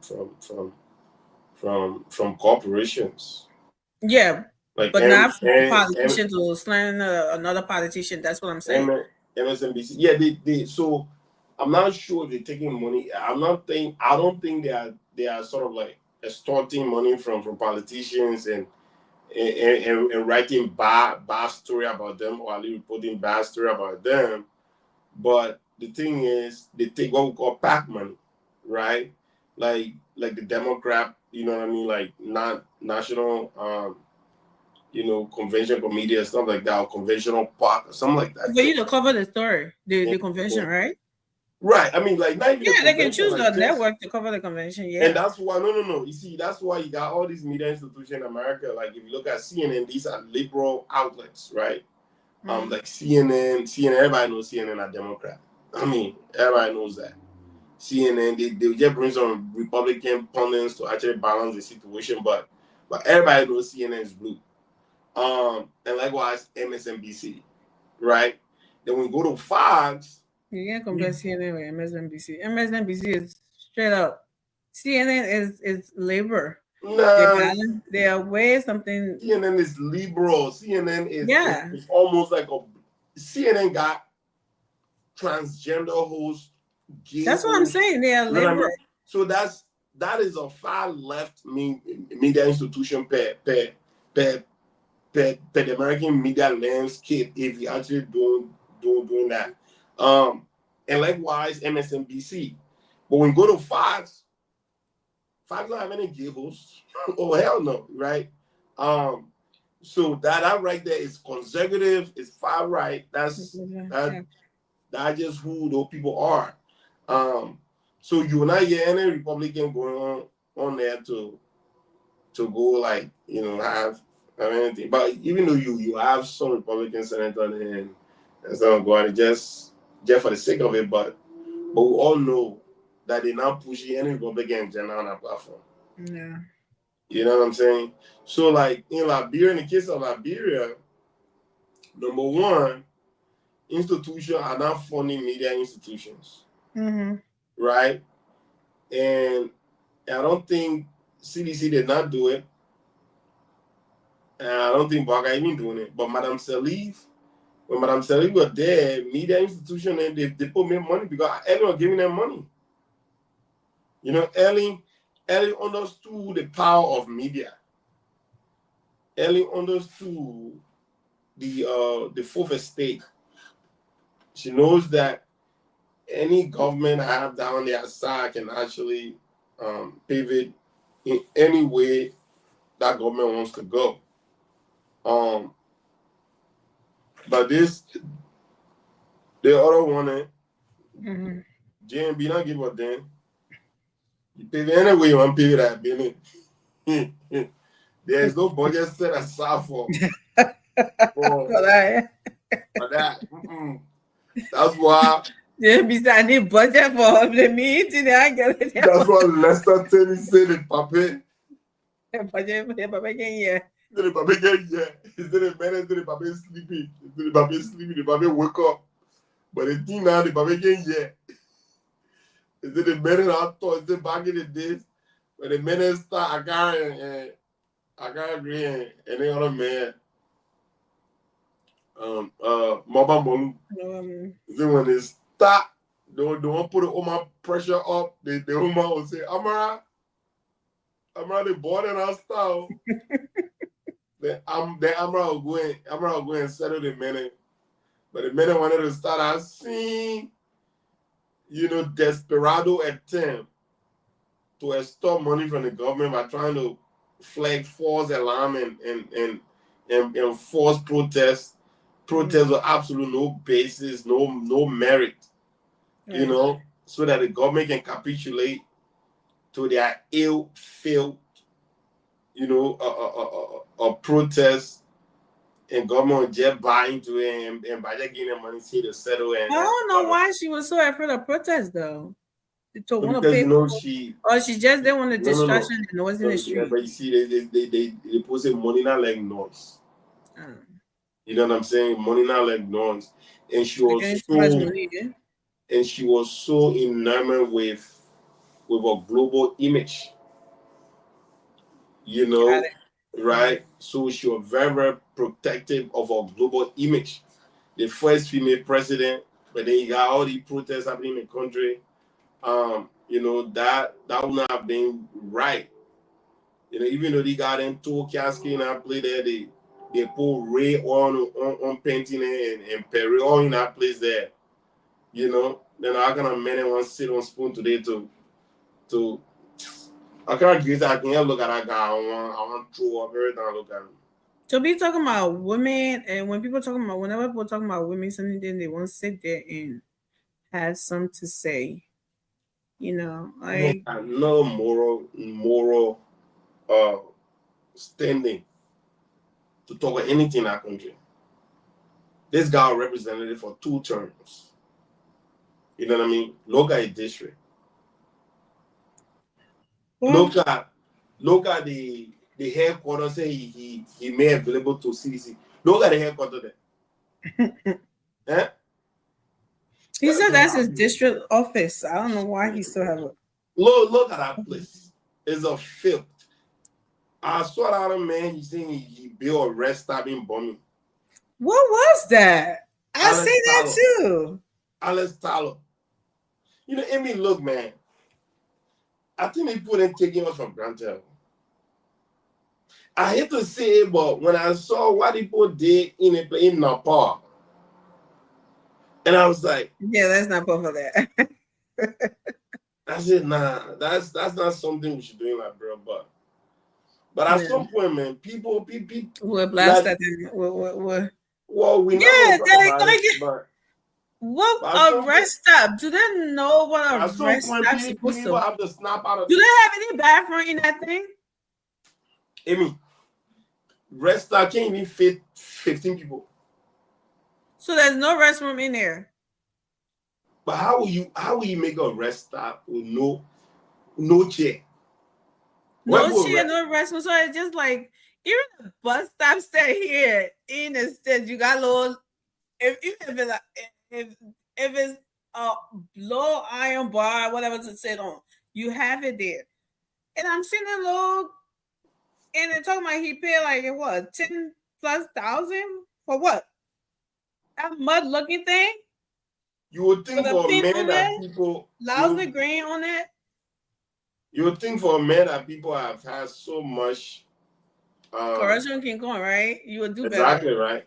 For someone who have had so much corruption charges, for someone who have enjoyed through the hem of the Liberian people for all these years, 2 terms under Madame Sali, right? You would think that person would learn to try to salvage Their reputation. their reputation at this, like at the tail end of their career now, right? You right? To come and actually make good of the bad, right? But no, gonna go build that absolute fire hazard. You got a fire hazard. That is a fire hazard. The rest I don't even get window. So I'm seeing it looking at. I mean, it's something to. Then a big stomach going to stay in front of the take picture. It's something to kind of like stay under for the rain. If you call it an umbrella, I would get it, but that is not a rest stop. A rest stop ought to be like something like really with something like you can get snacks, you can get a restroom to use the restroom and everything. But it's just like a little open area, like a yeah. If that fool was even going to build that and build like a little convenience store there, you know what I mean? With a restroom, put like a freaking how do you call this stuff? Solar panel on top of the roof, right? Get someone on the refrigerator there, put someone on cold water playing there. Then at least it will make sense. But you ain't go base structure. Then your beast stomach go sit down to that rest stop. It looks like a closet. Fuck out of here, man. I'm sick. Nah, man, look, I'm telling you, that was the real own view. Yeah, man. Nah, I'm hey, look, if I get frustrated sometimes, you see, I didn't try, man. We don't speak French. We are not trying to learn to speak French now. You caught it because you're a parent, but like, but I try to drop it on a low. Yeah, man. The thing that made me vet, man. For all the money you gotta get make. I mean, every month you guys taking that amount of money, right? You can invest on people. Yeah. He gotta do something better over there. And it wouldn't have cost him like even $16,000. Even get big bathroom. Don't put restroom. Yeah, restroom. That's my thing. Like, what if somebody has to use the restroom? And you call it a rest stop or whatever. Better yet, Amy, right? Better yet, build bathroom and a hand pump. Where people can stop there. Where there? People can stop at the rest stop to drink water. Yeah. Like, do something like that. A pump or something, hand pump. But and I think that I don't know the coin. I don't know coin Tao Woman. I don't know Tao. Yeah, Tao Woman he was the first one, right? Okay, so why couldn't he learn from him? The kind of backlash he got from what he did. Total credit said Tao a little better than I don't want to say, but that's not yet not there. But it just ridiculous here from both of them. Just crazy. Absolutely. Like I'm like, okay, so it's like people don't learn. You saw that? Okay, so I saw what the guy got, the beating he got for mediocre stuff. And these are people that obviously like that won't be part like almost like an American because they always He think lives here, right? His family, everybody here. yeah, everybody here, you know what I mean? So like how could you not do something like that? I mean, that's the do whole something of a stand-up, man. Yeah. Like, or if you're not gonna do it, don't do it at all. This is what I always tell people. If you're not gonna do something, then just save yourself from the public outrage. Right. By not doing nothing, then you're going to do something stupid, something mediocre. Everybody start putting more on you for nonsense. Come on, man. Yeah, and they think everything they do is to be good for whole country rest stop can't even fit 10 people have rest stop there. Rest stop no bathroom there. There are people resting for. Why are we resting, right? Why are we stopping? If we had to run in the bush to go do it, what's the point of stopping there? To something. Yeah. And I think when I went back to Liberia in 2023, I seen there was this girl. Well, I seen a lot of people standing on the roadside or near the bushes or near the houses and stuff. Guys putting that stuff there to urinate, and I don't know, right? I know when people see us doing these things, or somehow they will think that you're trying to be, you think you're better than them or whatever. But me knowing that you have to wash your hands, knowing that, growing up here now, knowing that those are those are some of the reason germs, ways that germs spread, right? And seeing somebody doing that and coming to shake my hand, Ture, what the hell, man? Like, I literally just saw you holding your stuff, dude, to use the restroom, and you come in I'm gonna find your asshole. Yeah, how you doing? Yeah. Like, and then people. Yeah, people are not like, I'm not trying to be any bigger or whatever than you. It's just like, the culture is different now, but people don't see that as anything to look at you like, but I try to avoid that. And then I'll go like, yeah, okay. And then I go behind. I was doing that a lot. And my sister was like, don't spill my water too much. Why are you shaking hands anyways? Because I didn't want anybody to feel any. That's fine, man. Yeah, do this. About that. But it was so many. Like, I just saw whenever I saw somebody doing that, I ran inside.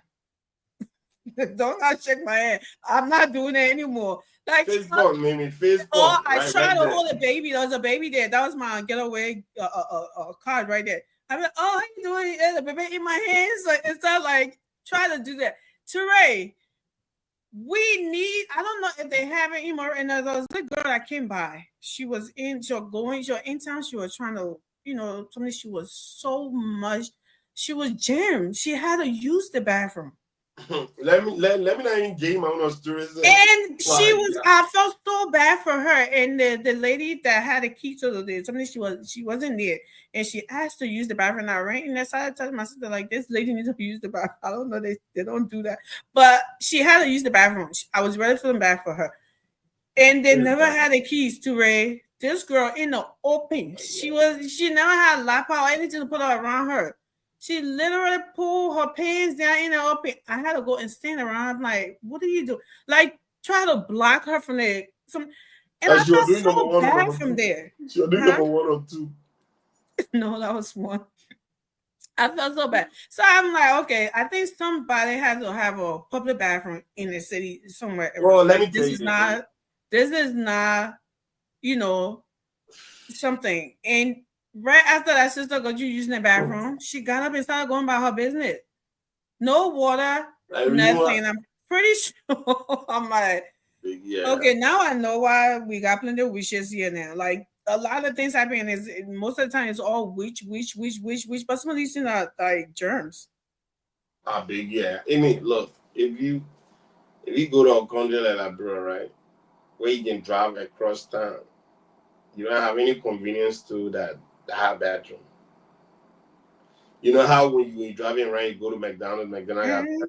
Right. You know what I mean? You go to Wawa got bathroom, all that stuff. You don't have that in Liberia. I mean, everybody go to, you know, even go to the bathroom and say they don't get tissue, they don't get water. They go right between some You know? house. It's a Or see very, people very, sitting there like kind of like a little for- entertainment place, and they still feel comfortable to show their, you know, stuff that that happened to me, Amy. I'll never forget. Yeah. Look, sanitation. I think that is part of the rescue. Sanitation. We need to do something about that. Is it Brabby, better take it from here. I said, my picking, no, I'm gonna go home. No way, I can't. Amy will join the car. The traffic say, let me here. Jesus. Oh my but God. Nothing traffic too. I mean, you know, when that thing reaches 37 degrees, start sweating. That's number one. Number two. He starts sweating profusely. Was that number two? That's the one that made you sweat. It was a combination of both. You were. Oh my goodness. And you're in the middle of you're in the car. You can't even get out somewhere. Look.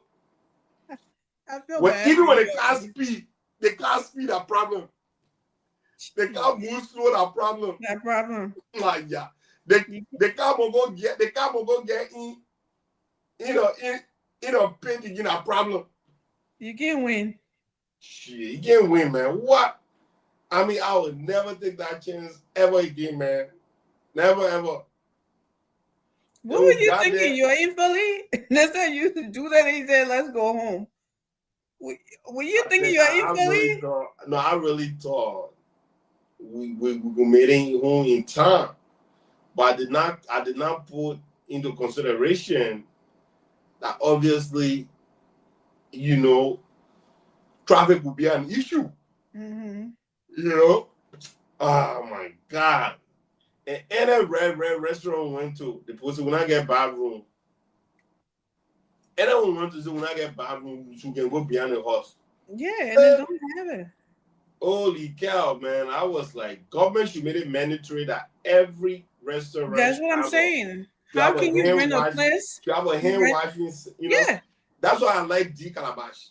Go to D Calabash, you know what I mean? I mess with D Calabash because you go down there, they have a Western Star system there, right? Their bathroom got hand washing soap and all that stuff. I love that place. Even though I don't like the only thing I don't like about it is sitting on the patio, like there's this, I don't know, like, you know, it's kind of facing like a swampy area, and our water from that place is, oh my God, I think it smells. Smells really bad. Anybody that know about the Calabar, they obviously attest to that. I nearly threw up that night, and for me, I never do that. Mm. Well, if you something that's common, that should be a fresh river, fresh water. But anyway, yeah, so that should be part of the rescue government sanitation, you know, project. They should have people there should be no way people be renting stores out to people to sit in there 24/7 and there's no bathroom. Right. That's right abuse. You can't do that. Yeah, if you're gonna have a basement, and then you charging like over like $1,000 or more a month. I mean a year. What, $1,700? That's the mama, whatever store renting her store. Almost $1,800 and there's no bathroom. They should have bathroom. Absolutely, you should have bathroom. Restaurant, convenience store. Yeah, you should have bathroom. That's why the city is the way it is. Because people just standing anywhere and just showing that whatever anywhere and standing and sitting anywhere and using the bathroom. If you don't do that, it shouldn't be like that. People use any corner, any side wall to do what they gotta do. You know? Right. You know what I mean? So if you're gonna prevent some of these things, public how do you call the word? Public defecation. I don't know if that's the word I'm using for them, but I don't know what you're trying to talk about. But public urination should not be prevalent like the way it is in countries that are brought in, because businesses fail to have bathroom. Even business owners, I see some business owners literally leave their businesses, go stand behind the house to pee. That is bad, man. Yeah, They don't worry about why mosquitoes are all over the place. Because you are harboring mosquitoes when you use those things over there, right? And the air is not like you smelling You those know? things out. You have people sitting somewhere like Every store should have it. There should Yeah. be no store should open in our country that don't have, bathroom. and you shouldn't rent any home to anyone who doesn't. I mean, any home, house, or apartment that don't have a bathroom. If you not get money to buy to build bathroom, they should not be business at all. Absolutely. You know, that's human right. that's exactly human rights. You can't do that. Human You rights can get violation. people walking over the street and they don't have area to ease themselves. You know, That's horrible. Yeah. then people go and buy food from you, but when they want to. That's Well, why. That's well, another thing well, too. I couldn't stomach myself to a lot of fast food that I was planning to go spot myself with to eat. When I went and seen the city how dirty and trashy and everywhere, like I couldn't do it. I said, Lord, I am not about to get sick in here by myself. I was there by myself and getting ready to run back. Like, I'm not doing it. Amy, I went somewhere, I saw live poo-poo. Ew. In the middle of the street. So I'm talking about live poo-poo. And I saw someone literally, I had a flat tire, right? I'm not going to call the place. You saw them doing it? No. I didn't see the person doing it, though. But I think, when I say live poo-poo, the person poo-poo in their horse. But when they flushing it come in the street. Gross. Yeah. Mm-hmm. Absolutely gross. I mean, it grossed me out. It just in a piece of poo all over the planet. Right? Yeah, separating was not separating. Well, yeah. So, but the thing that really baffled me now the most was I had a flat tire. Trying to get someone to come and fix it, right? I saw this guy came from nowhere. Literally, the plan was sitting. He pulled out his pants. I mean, like unzip his pants, stood right in front of someone else's front door. I will kill you. Yo, I swear to God, I will do something to you. They got to me somewhere, but I did that normal thing here. I was like, yo. Even in someone else's door? Someone front door. You consider it normal? Oh, no, we're not doing that. I'm not making that shit up. I'm telling you. We're not doing that. That is horrible. See, that's why we need to. But the city need to get involved with this. The city has to do something about because that. Because this is the thing, Amy. People want to do business. When you make something mandatory, those who can afford to build bathroom, they will build bathroom. Those who can afford to build it, guess what? They ain't not in business. You have to have I'm everything sorry. in place. It doesn't matter. I'm sorry. You cannot in any way. That's why when I remember when you're playing the MCC that day, the Montreal City Corporation, right? Oh yeah, they're cleaning something. When they're breaking down those makeshift stretchers, structure over there. My friend and brother George Lobo, he was there with them, right? Yeah. And the only thing I did not like about that, they said they could not break corporate structure because electricity, right? The people that work, no. They said the people that work, they put out all those structures, those people work in government. That's what they said? That's what they said. I thought it said because they had a live wire. I overheard him saying something about live wire. The guy said the lady work at gender ministry. She used that place as a. It doesn't matter. You know what I mean? If she's on the street. Like, so, but then they said, well, we'll get him 2 weeks. I'm like, so if we give him people preferential treatment because they work in government, how about those that don't have relative or those that are not working in government? Yeah. You know what I'm saying? Like, that was just a very bad PR on their part. I told her, To be honest with you, I didn't hear that part. I heard about the wire, the live wire. Go back. George literally called and said, "Mama, we'll finish now." I said, "Yeah, we'll finish tomorrow, but we'll come back Monday." He said, "But what wrong?" He literally said, "What wrong with the other one over there?" The guy said, "Well, the lady work in a." I was like, "Yo, really?" Yeah. Like, why? Like, even if you're doing that, why you even saying that out loud? Did you know that they were recalling? I didn't know. I didn't hear that. I heard about the live wires. Like, no. I heard him asking about LEC. Do you have any electrician or whatever to check these wires? That's the one I heard. And they said they were leaving them because they were live wires and stuff. So they will try to. Nope. I really did not hear that part. It's a very short video. If you get a chance, everyone listen to it. It was very bad. Like, I'm like, yo, so if you're gonna bring it by everybody, you're not bringing it because somebody. You're not that wasn't right. You're not breaking it because somebody might work. Somebody might work. But Terrell, this is what we always do. These are some of the things we've been talking about. These have been the norm. You know, in the country, when you work in the government, you're untouchable. Yeah. And that is not fair to our people. No, it's not. And I seen this, as much as this government try to get away from it, it hasn't really, like gone away. We should need to do more, but I think that person was just straight up. Yeah, they were in error to even blood it out like that. I'll tell you, say they won't work. They won't work in the government. So we give 2 weeks. You should not take it. So you are getting everybody else over there. You say you told everybody else, right?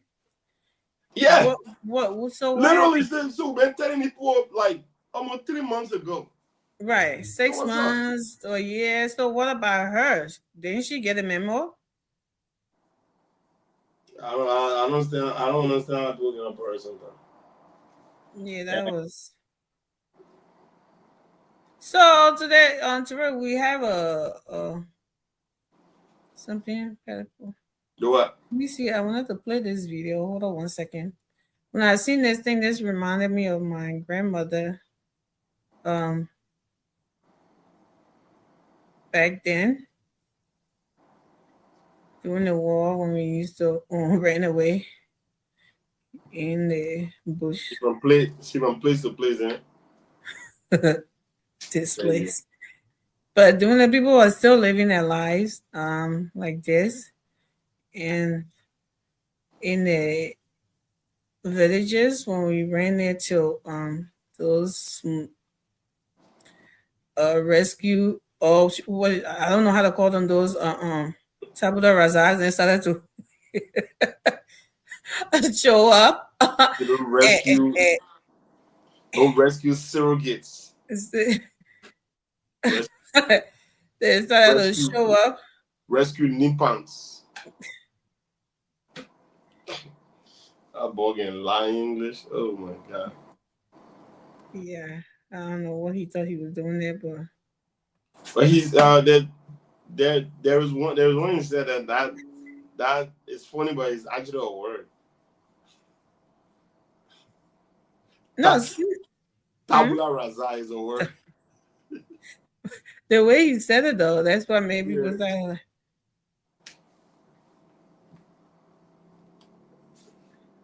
The one that my man.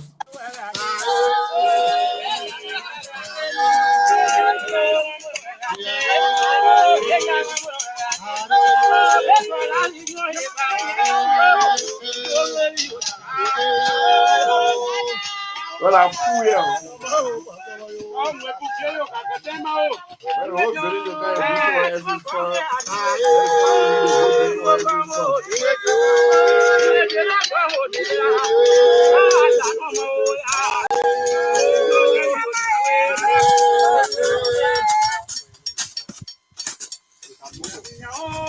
I can't believe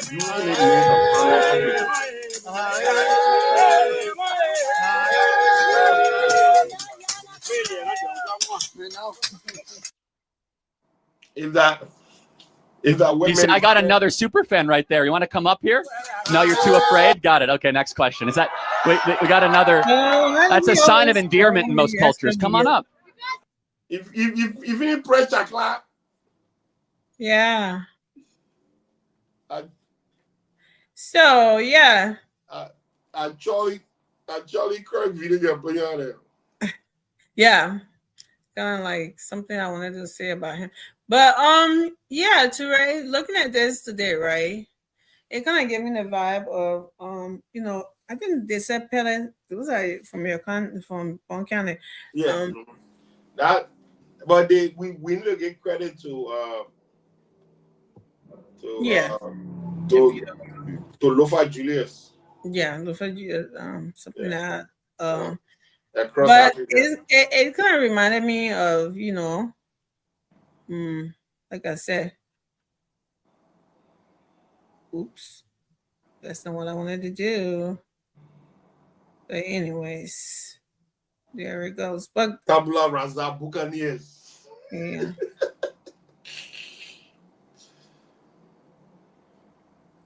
Yeah, so that reminded me of you know, when I was there when in the village, I don't know what was there around it, octopus, something like that before we went to get it. And they were farming at the time. And when I seen that, because my grandmother's been dead, so that took me like, I was little, but I can still remember. Because I remember being away, and then I went on the farm. Some of the rice, I started opening it with my hands, right? I went in the rice farm, and I started, like, it was pregnant, and I started to use my hand and like force it open. I got in trouble. I got yelled at. I got streamed. But you didn't do that. Yes. So you are. So this is what it is. I take your white children out of their time and go. Sure. I almost got kicked out of the village. It was a big deal. I did a lot of damage. You can't do that. I went to work today. I can still remember I went to work, and I remember my sister and I were talking about I went to work. Like I did it was a big spot that I did that to. That's almost like literally like opening it, like I'm trying to help the rice, right? It was like I thought it needed help. Helping the rice, it's spoiling the rice, they're helping the rice. So I opened it up. My mom and I almost got kicked out of the village that day. Yeah, because you are violating your village taboo. I got yelled at. You're lucky one woman is showing in front of you at night. My grandma was shielding me. These old ladies were yelling at me, right? That I destroyed that. Like I got in big trouble. And I didn't understand why everyone was so upset when I was just trying to help. So when I saw that today, right, Teray, I had a flashback. Because it wasn't a pretty picture. And I had a flashback. Remember, and I called my sister in Philly and we started talking about it. And she was like, yeah, when you almost got your ear whooped. So I was like, they were so rude to me. You're lucky. Yes. You're lucky. You're lucky to put me as safe in the village. My grandmom literally, like, there were a lot of people like doing it right on the other side. And I was, kind of like trying to take a stroll or walking around. I was bored. And I went on the other side and started, I was busy because they were cutting the rice on the other side. While these other guys next door got their face closing the rice, I started to help out. So before they get there, so the rice will be ready, right? That was my whole concept. And they never appreciated that. I got in big trouble. Because of taboo. And then my grandma came running, trying to save me because Pastor Ole was screaming in my face. And my grandma came, and they told my grandma she get her watch around out of the town. They did not bring up in the center to destroy that right there. Yeah. So And it was so my sister was like, she said it was a coup, like they were on a coup or whatever to, like put together and then go on one person farm. Yeah, Yeah. My grandma took me, and I got her in trouble. So that I had a flashback to them when I seen that, and my grandma is no more, by the way. So I kind of miss her when I seen that she ran to my rescue, and I almost got kicked out of the town. Nobody wanted me to go on that farm anymore, which was okay, even though I was bored in the town, but it was all right. But today, I bet you when they see me, they'll want me on that farm, right? If they're still alive. I really don't. And I remind them too. What do you have to contribute to that farm? So, what do you mean? What I got to contribute to that farm?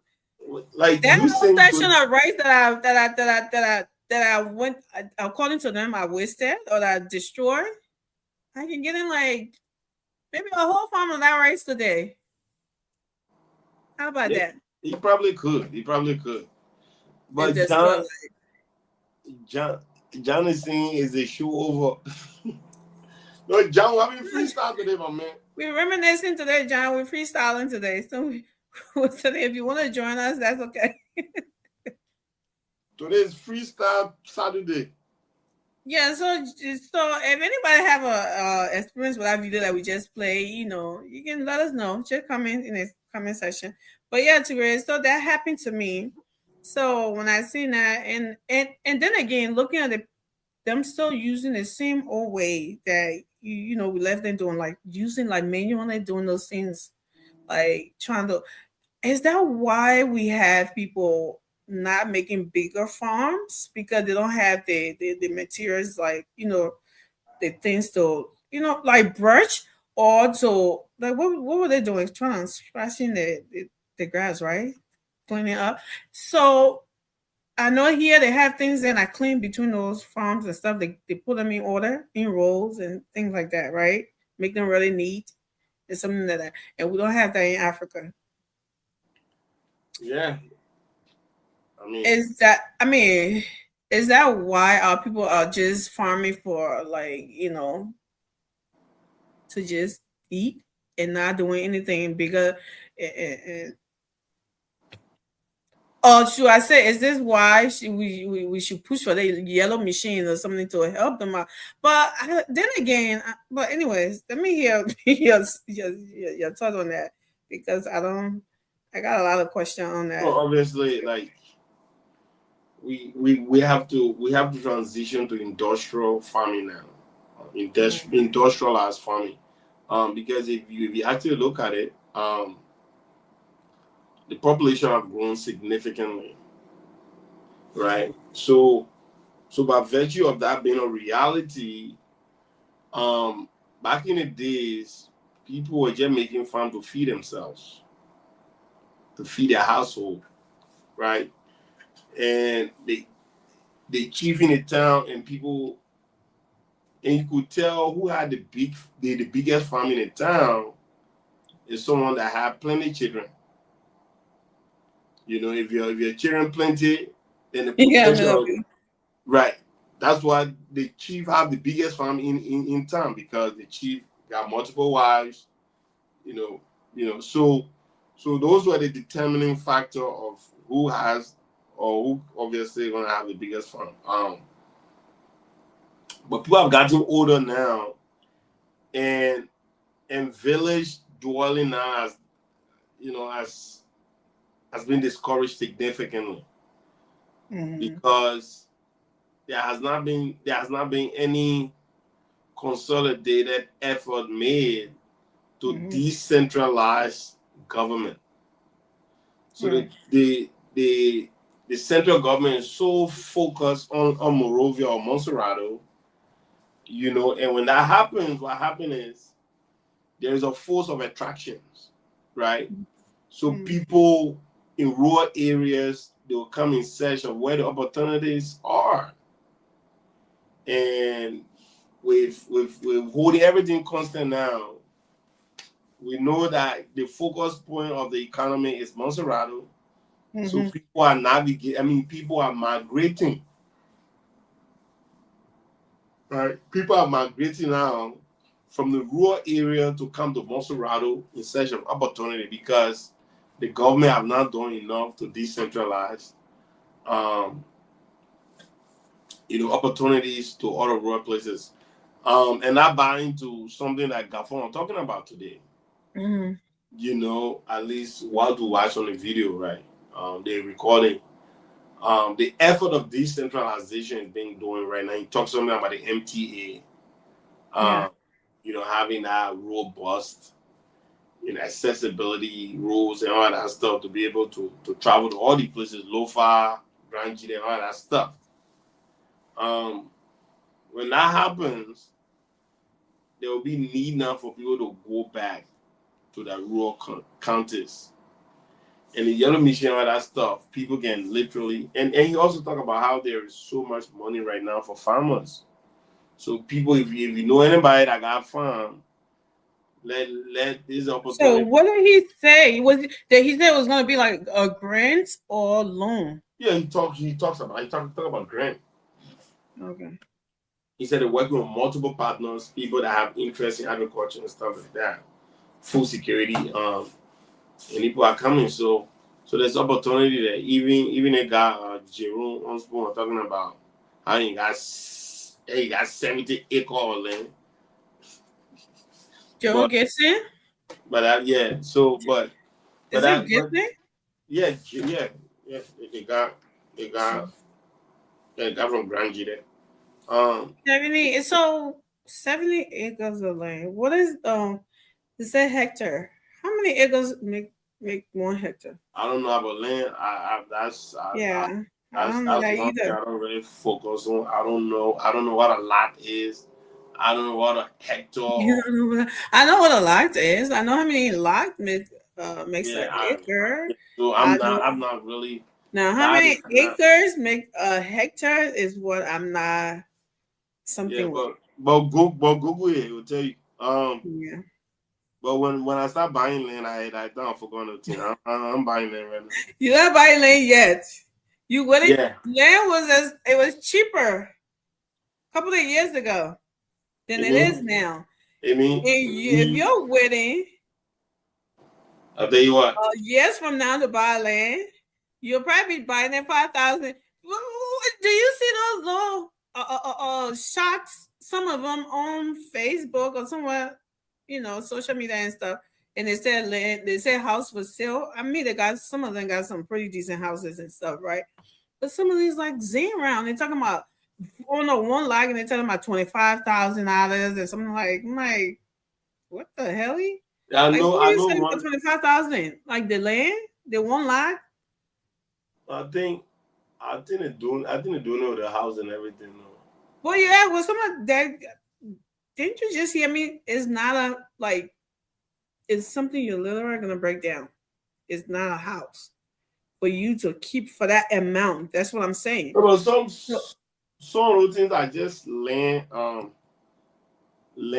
preservers. They just build a structure on there to preserve the land. Right. So, and then you're talking about house on the land, 2-bedroom. And then when you see the 2 bedrooms, I'm like, okay, so where's the 2-bedroom? You're selling the land. Right. So that is not. So nobody can kind of claim it. So if you're telling me $25,000 for something like that, and you're selling one lot for $25,000 for what?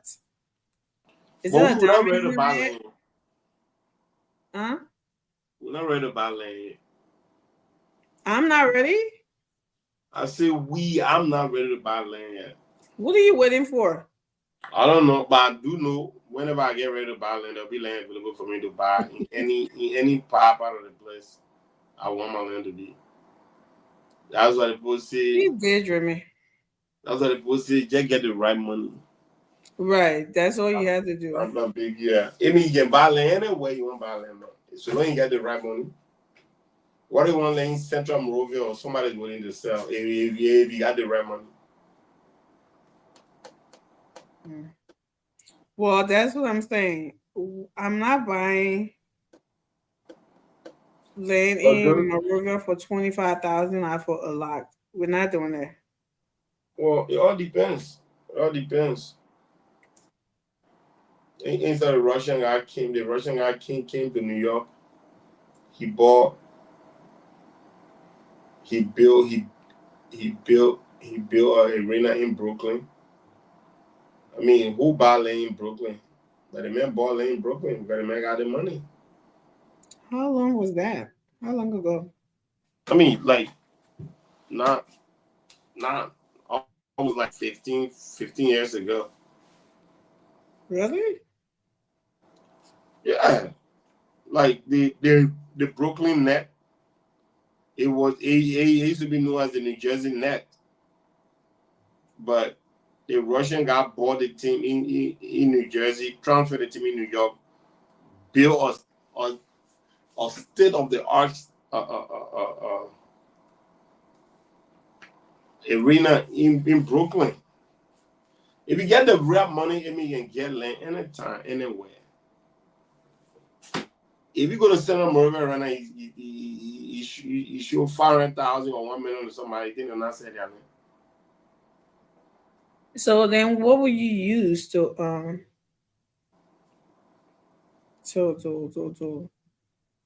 build if you have to spend that kind of money? And why are there things expensive in our country? Everything like. What are you talking about? I mean, a man who's willing to buy land for $1 million, you think that man only got a $1 million land? Well, if I had that 1 million, no, I'm just asking. I married Jeff Bezos' brother, but a man who buying land $1 million in Labrador, anybody who buy land $1 million in Labrador, they got more. Okay, yeah. If they're Nigerian, then you say yeah. Right? But Labrador, someone buy land $1 million, then he's saying, if you buy land $1 million, what do you get a bill? Come on, Amy. But okay, so the land issue, right? That I know I talk about us talking about this. This is not the right time to talk about it. Since we are doing just something here and there, because like these topics we try to keep it for when we're on the radio for people in the country, right? That is affecting them a lot. And I've seen this story on YouTube. Like this guy stole land to sorry, it was in this community. It was somewhere near I think going to Mountback. It was somewhere, I forgot, but he sold the land to these people, right? At the time I think it was like $1,000 or $500 a lot. So these people bought the land, they built on it, and then I guess at the time it wasn't so attractive, but now it's kind of like a front view or something like that. I don't know the whole front view thing. And this dude, he has money right now. He won the person who sold that property to these people. He went to them to sell it to him. The people said no, they're not selling it. So he went to the guy who sold it to them, according to them, right? To sell it, to resell the land to him. He was gonna buy it like $3,000 or $3,500 a lot from the guy who sold the property to them. So I don't know what they did according to the landowners. They went to court, right? And the people, they won the case. That they bought the property, they had the documents and everything. And then this guy had money. They were saying his name, I forgot. And then I don't know what he did where, our court system in Liberia, he manipulated the court. And however else, they gave him rights to these people land. Lied about it. I don't know if the owner that sold it to them went and did a fake deal or whatever, and they gave him the right to break down those people who first bought the house, the land, and build on it. And throughout how our people suffer, some of them sell potato grains. They do their little hustle to build on those little land that they have, right? Right. And then someone come and do something like that to them and break it down, they have nowhere to go. Now, that was just one case, right? But isn't it something that is all over in Liberia, and I think it's wrong. And I hope that the authority can know about these things and do something about these land sellers. If you sold a land to somebody, to me, to Ray, I have my deed and I give you the money. We did everything, all the transaction and everything. I have my deed. What makes you think that, or what gave you the audacity to think, or what gives someone else the audacity to think that you, who sold that land to me, still have right over that land?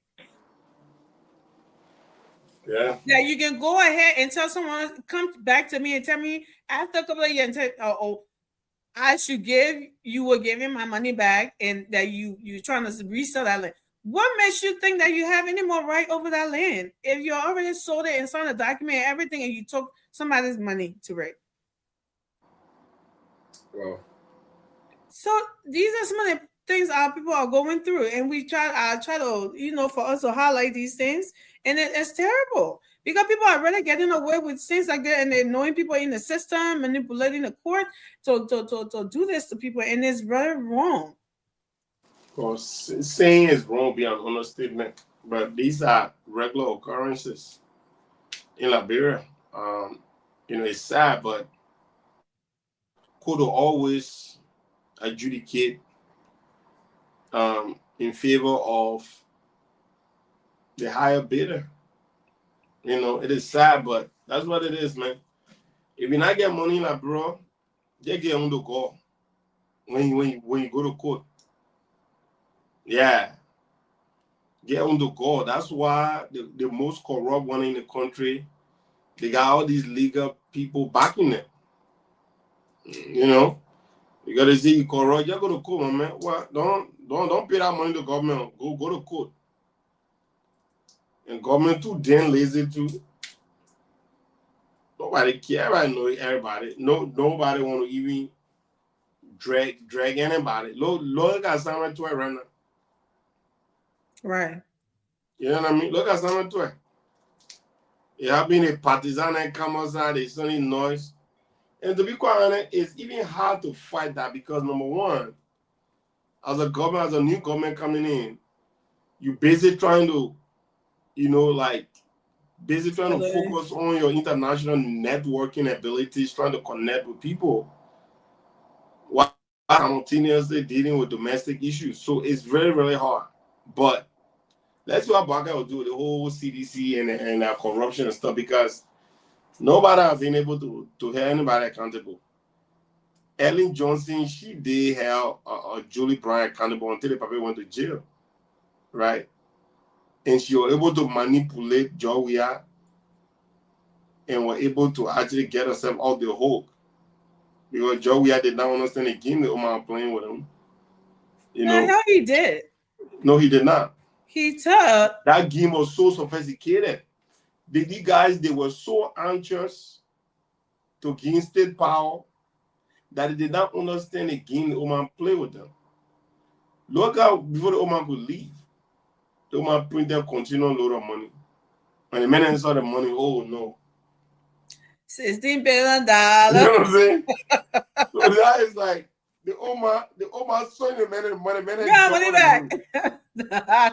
Right? The Oman said, oh, I get it now. The Oman in the country. You your body hungry. Yeah. The Oman in the country, the Oman saying, Joga saying the Oman didn't leave money, the Oman says she left money. Right? Check it out. You're talking about the accused is in the country, the accused have not gone anywhere. She's right in the country. Right. What she did then, that Oman was in Labro for the entire duration of President John Mahama. She still is. She didn't go anywhere. Because the Oman knew she's not trying to. That the man here was caught up in a cookie jar. So every time he go to the Labrambo and tell them the Oman didn't leave money, the Oman said I left money. And they did not make any effort to bring the Oman to come and clarify. Because they know. Because they know. They know what she was talking about. She didn't know they had tango in there. So and President Bagana kind of, let's see what he's gonna do. Okay, so these are some of the things that I see all the time, right? These people who call for accountability all the time. They're the same people who said on some of these platforms talking about when they try to do these things, like when the court process amends, they try to talk about, oh, they need to unify this country.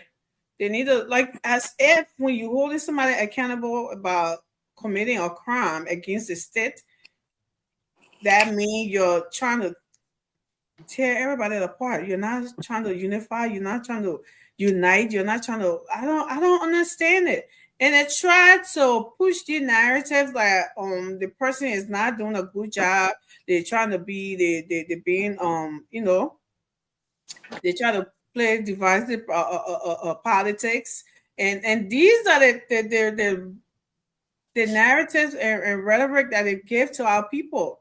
So people would just go and kind of take that and say, okay. And I think some of them fall for it, right? And so, okay, so everybody calling for unity. Let's just let this thing go. And no, you holding somebody accountable does not mean you are not uniting the country. You're trying to stop the culture of impunity. People doing these things and getting away with it. That's what you're trying to nip in the butt. But people setting up there because they're surrogates, because that's the whole narrative they try to put out there. And then they're saying it that you are not being this person and you're wish hunting people. And then if you fall for stuff like that, where are we going? Because and I think someone was calling for the judiciary reform or something like that. Duh, this thing is way overdue. It was the new Chief Justice, right? He said something about that. Yeah, he talked about constitution review. We cry for that too. The constitution need to be revamped. That mess that Cousin President put together. And that constitution is the longest serving constitution in any country that I know. What, that's been there for 40 plus years, Amy. What, the 80s? 1980? Yeah. What, 86? 80 or 86? Which one is it? I think 45 years. I think 86. That's not 40 years yet. It'll be 40 next year. Well, yeah, you're right. What 38, 9 years? That's close to 40. So yeah, keep that. How long do we have to count them? I mean, we were fighting ourselves, so maybe that's why it took that long. Well, enough time. Come on, Ellie was there. Ellie was there for 12 years. I think I didn't like the way it looks because I mean, if it fits anybody, they don't care to fix it. If they suit them, they don't want. Even those lawmakers that there, people like Grid and Akim and Smedleston. Look at the laws that are there. Like you people. I think Akara Grid is getting paid, right? Getting paid. They call it retirement. They're supposed to pay you the same amount or almost have any benefits. Then it's still paying them all of that. And how should that be coming from government coffers? Right. So how do you think those people? You know what I mean? How does that even make sense? Then what kind of money you have to? No wonder how the state run university loading like that. Mm-hmm. So why do you need to have that kind of structure instead of staying in the center of the city? Like that thing should be demolished like yesterday. And I think I've seen a article that said that the bans student something on off campus kind of militancy or it's not safe to have that structure there. Yeah, that needs to be like I told you that that school needs to be way beyond Wologisi. I think it got mold growing over it. You got that whole structure needs to come down. They need to have that school relocated behind Wologisi if they can. Before students come think about coming over from there to come protest, they'll think about the carpet or walking distance, and they'll have a change of mind. What they need it's to do? Too close. What they need to do? They need to look at that spot to be the graduate school. Yeah. graduate They studies. renovated. These are professional people that are coming with their masters and You're right. Doctorate, like they said, they got doctorate degree. right, Doctorate and doctorate stuff. or like like medicine and all that stuff. Because these are people that already have vision on their future. They know where they're going. You know what I'm saying? Not people from high school.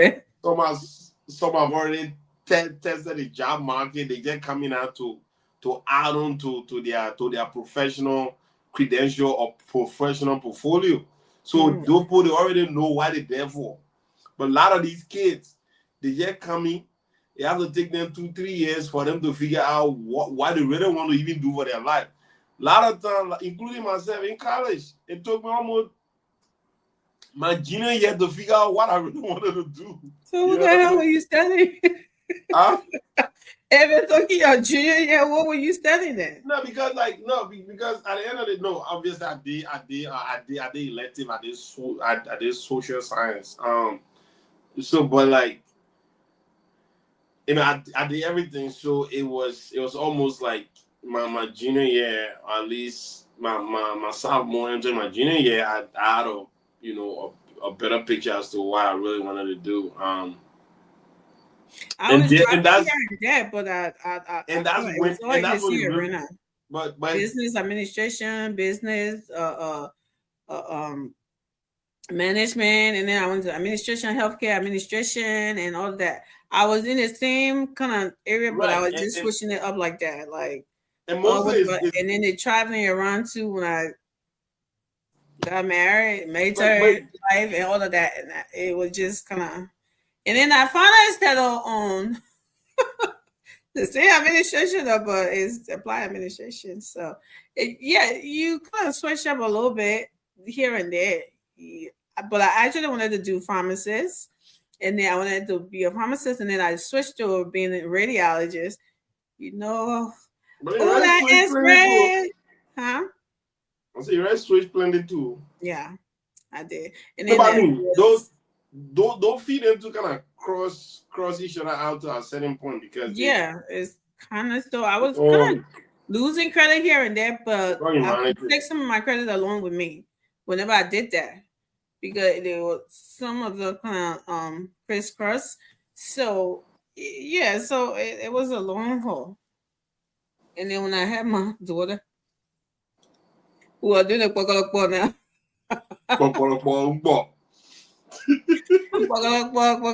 There's something, but it's serious. It's a serious situation. I think they need to move. They have a Fender campus now. But that's what I'm saying. Relocate all the freshmen, sophomore into that place, right? Then made that Center City campus the graduate studies. Yeah. Professional graduate school. Yeah. That'll work. And we should get Dr. Mapaya a call to let her know that. Maybe we should invite her on our platform. Yeah. I don't see that's the thing I said that we want to start doing the inviting on the radio now. We just on Facebook now. It's just people, most of the people that watch the show, people here. I don't think that it's really like people. So I don't know, but yeah. So the only person who really got from the something was from transport, and so far, right? Because it was I don't know. Well, we'll see. We should all we can by the time we have the show though, if we having people that heard could come on if we were kind of successful with that. No, but on a weekend like that, because people like her probably get on. Right. Maybe on the weekend. Then we can come around 4. You know, like 4, 3 p.m. I mean, it's a weekend. Those are times that you can get those kind of professional people say actually, because they busy throughout the week. If you really want to get them, you know, where they can make themselves available for you for like 1 hour, or even. But that only library, I mean, only us that can have these people for 1 hour, 2 hours. Like Yeah, all that mouse country, like yeah, just 30 minutes or you shoot. say 15 minutes. 15 minutes, You know? 25 minutes, that's something. But I think then the reason being, I think black people don't I respect. think we need to get to a point where, like, you see how people can do that interview. It's so precise. It's too it's fast going. Because number one, they don't have the luxury to be on because commercial time is coming in. And they only got 1 hour. Right. So or 1 hour 30 minutes for that show. So when they come, they just go fast and the senator, representative, and lawmakers, they already know the game because they've been in it for a while. They understand the system. They understand all of these things. And they too don't going to go there and try to lay premise. Go spend 2 hours laying one premise. Like, boy, that premise been I just want to lay a little premise. Yeah, I'm taking you into what I want to say. Like, hurry up, dude. Also, calling you one late premise. So yeah, well, that's. I mean, I guess that's the unique nature of people. The way they look at, they do things, and the way it's done up here. So I guarantee you cannot get anybody on for just 15 minutes, 20 minutes to go on something that will say, well, you don't want me to come talk about it. Why you call me on here? I know. I'm fighting with you. They're not something there. So it would be a something. So I think that's a culture we need to like if we trying to do our interview. I mean, I do have to be like that instead of having people on here for like.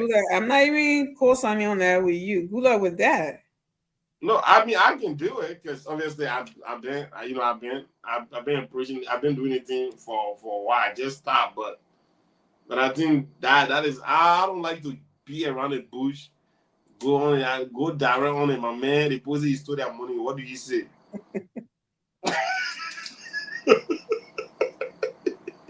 The other person will want to explain. They will want to tell you that. Don't let no premise, my man. Don't let no premise. They will want to tell you since when they came into the game and things and all of that. So all of this is this. You know, you can't get away from that. Sometimes some people can finish their thoughts and the people go to commercial. You time.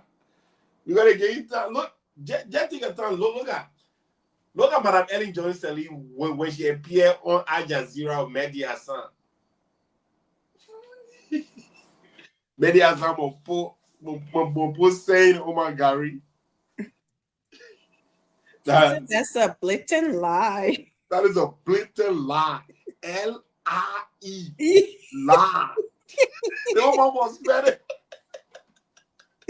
So you don't know what I'm talking about. Let me tell you. Yo. Nobody Omar for the realize. I'm gonna get my grandma hat on. What's wrong with you? Mehdi Hassan and those guys, they are professional journalists. I mean, Oxford University debate champion. So the guy had all the facts.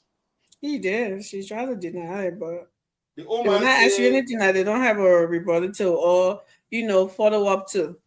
In case you try to deny it, so they do that research and come with it.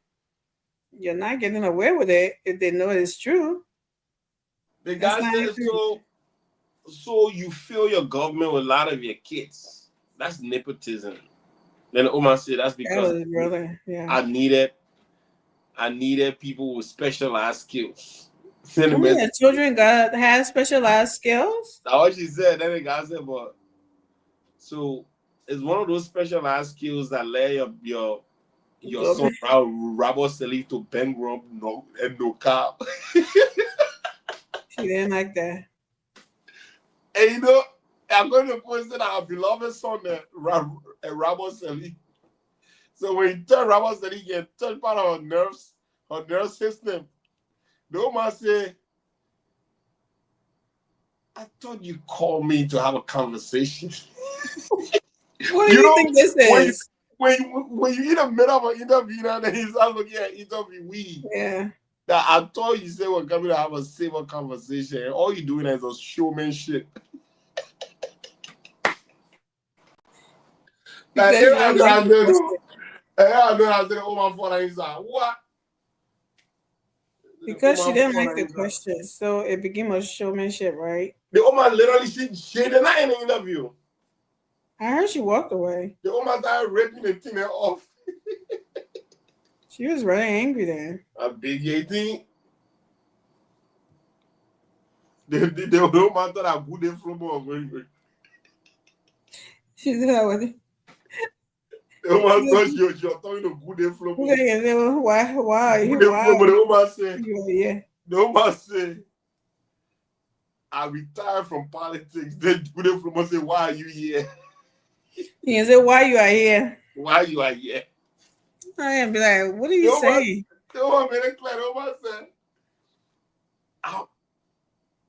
I just came because they needed me to come and hear them out, you know, to try to give them advice and stuff like that. And I told them that I'm available for that, but I am not in active politics.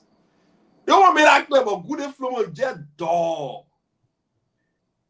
Some of the questions these journalists then can be asking, and like, so that when you hear after the person had laid out, right, tell you everything in that, you know, that presentation, and then they come and ask the same question, and I'd be like, did you just hear what he or she said? Like, it'll be like I said exactly, like I said, like, you know, somebody can be, so that's what that exchange was like, you know. She just told you, just because somebody tell you say they are no longer in politics doesn't mean when they get invited somewhere to a political, you know, something doesn't mean they can't show up, because she's the ex-president, right? Or former president. So she will always get invited to these things. Yeah, from her party. So they will always get invited to these things. It doesn't mean that they're still part of active or whatever. No. They're just getting invited, and they can't say, oh, because I'm out of politics, because I retired, so I'm not coming anywhere. No, you can't do that. You have to show up to show, you know, support to your party, your old party, or even though you're retired, but you'll always be a part of that party, because that's where you know, that party made you president and all of that. So you owe some kind of loyalty to that party. Right. You also to the next generation too. Right. So you always have to be there to push that party to go forward, even though you are not active, but you always have to show up, and you're showing up kind of give it, you know, some kind of facelift, you know, kind of like something to make it visible and make it feel like it's still existing and still vibrant or something like that. But you just get out of politics and then you say, oh no, whatever you're doing, y'all go ahead and do it. I'm done with y'all. I use you, and that's it. No, you can't do that. So I don't know what that was about, but you know that was on drawback, right? She would take, she said, I'm here on my farm trying to say that last one. They lied. That was stupid. Whoever said it. And people try to compare that with the exchange between Dr. Richardson and Jackie. Like they said, the former president said that, why are people, you know, going, you know, hard on Dr. Richardson when she said the same thing, which I don't understand what their argument was, but no, it was that person did not put that whole stuff in context. Yeah. What Dr. Richardson did was absolutely unprofessional, and Dr. Richardson knows. You know, but everybody can have that kind of moment. Sometimes, even if you are, you know, like there's certain things sometimes, that's why, and you can get stuff like that kind of reaction from people like how do you call it, lady, man? Jackie would definitely, Jackie didn't look that it kind of put like a really give up people nerves. You know what I mean? Like they are mellow. Yeah, slide way too. But no, that question was nothing provoking though. No. There's the thing. I'm not in any way suggesting that Jackie did not do nothing, absolutely nothing, right? But I'm just telling you, her body, like her soft spoken, like kind of thing. People like that, people always can look at them to be like they got something. You know what I mean? But Jackie did not deserve that.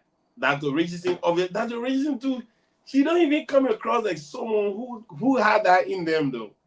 I mean, I've been following on Spoon for a very long time, but I feel like something happened before that it was in her, and she just could not hold it back, you know, because like when you got something for somebody in your You bed, think that's what it was? I really want to believe that because you and I can sit here. Jackie did not say anything that day that could have warranted the kind of reaction. Yeah, and myself, I was kind expressed by of confused. Like, that's why I went back and played the tape to hear what she said that really provoked her. Right. You know what I mean? So and then when I heard the question, I was like, right. There was nothing there that could have warranted that level of rage that was in Dr. Richardson towards Jackie, right? But again, we are all human. Yeah. I've decided to not get riled up in that kind of situation, that kind of moment.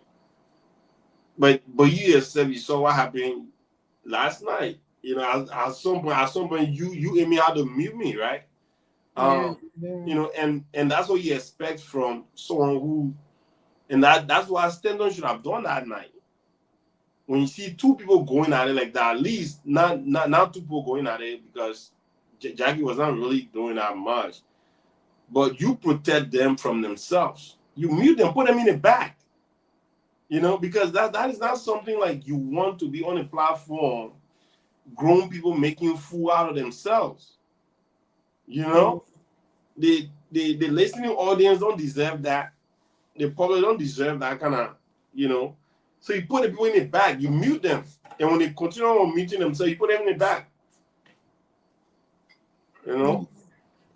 But actually, if you ask me, I think it was something that was boiling in Dr. Richardson, and then Jackie sent some kind of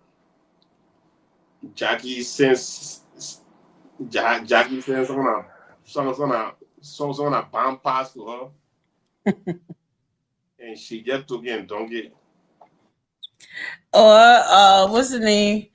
You cannot tell me Dr. Richardson don't like CDC that much, because her response was you try to tie CMC with CDC. Take them apart, you know, in your response. But like, that's the thing. When people in space like that, and you in a business of trying to recruit people, you got to be very careful how you go about doing it. Mm-hmm. You have to be as persuasive as you can be. Calm in demeanor, which of course Dr. Richardson possesses that. But like I said, man, she just had that day was just not a good day for her. Yeah, I'm hoping that she can. Yeah, but I think it's not like the end of her. I hope she went and regroup and recalibrate. And Vadara Patrick again. Yeah, because I like Dr. Richardson. I don't think like, and I also like Jackie, you know. So I think like, I don't know, something, I just couldn't put my finger on what that was, but I hope she's gonna you know, and I think people who were trying to say that she did nothing wrong, I was kind of mad at them because I don't think they are putting her out there. They are doing the best for her. I think they're trying to make her if you like someone, it doesn't matter whether you're in the same party with them. I think you should be honest with them. And which I do like Dr. Richardson, and by saying this, I don't want her to be, you know, staying in that kind of light, right? Because I'm pretty sure that's not her. It was something, like you said, something, I don't know what it is, and you know, hopefully we're past that. But I think I was like, no, this does not make you look good. I'm not seeing that, right? And honestly, I would say that because I like her. So I would tell her the truth about that. Like, that wasn't a good look of, you know, especially if you're representing a party, right? Being a global chair and your profession too. Not just that, you know. So, but people are saying that because the in the same party with her, or the assembly was trying to make it sound like or look like people were picking on her. I tell you, they were being bad for her. I don't think by you telling her, "Oh, you slip on this one," doesn't mean that you don't like her. You know, you should be always honest. So, guys, I want to show y'all this what Ture and I were talking about earlier on today. But I mean, they picture them is they picture them sort of like do justice, because it kind of draw them in. You're not even seeing the structure. No, it's don't worry.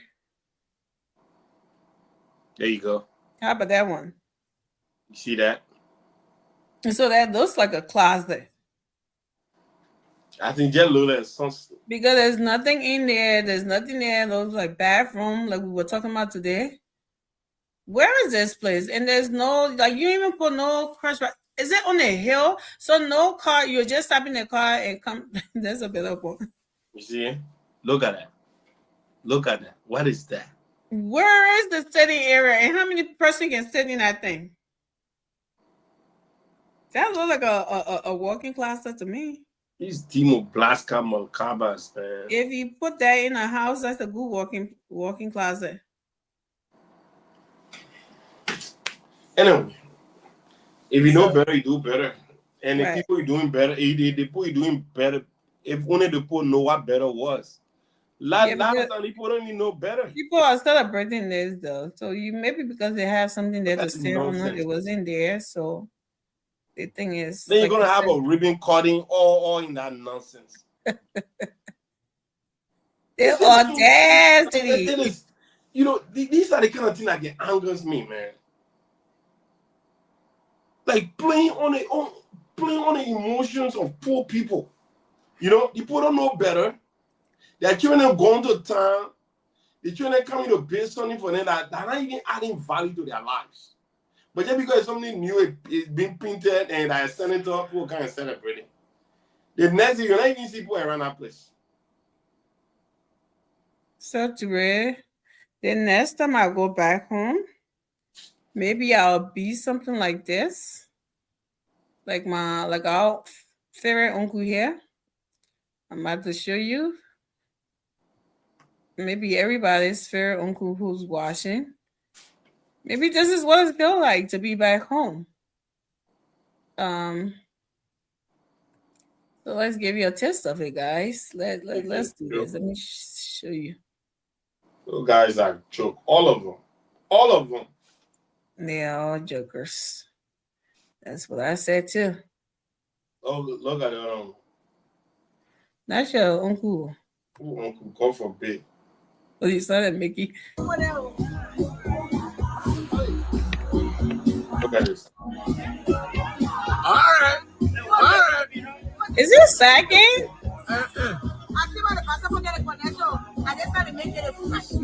Seventy 2 years old.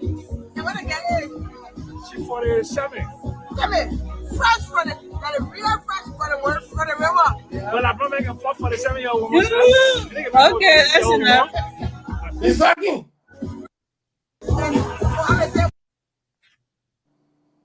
Did he just say that? I didn't. 2 years now. Oh, 2 years now. Y'all say y'all get it. I mean, what wrong with one of thing? You can't play one video and one video only. I don't know what trouble here. I don't know what keep happening. Every time I play it and something else will start coming on. I don't know why. But yeah, Uncle Sam is happy to be home. I do not approve of the words that he was using, but Uncle Sam made a beggar.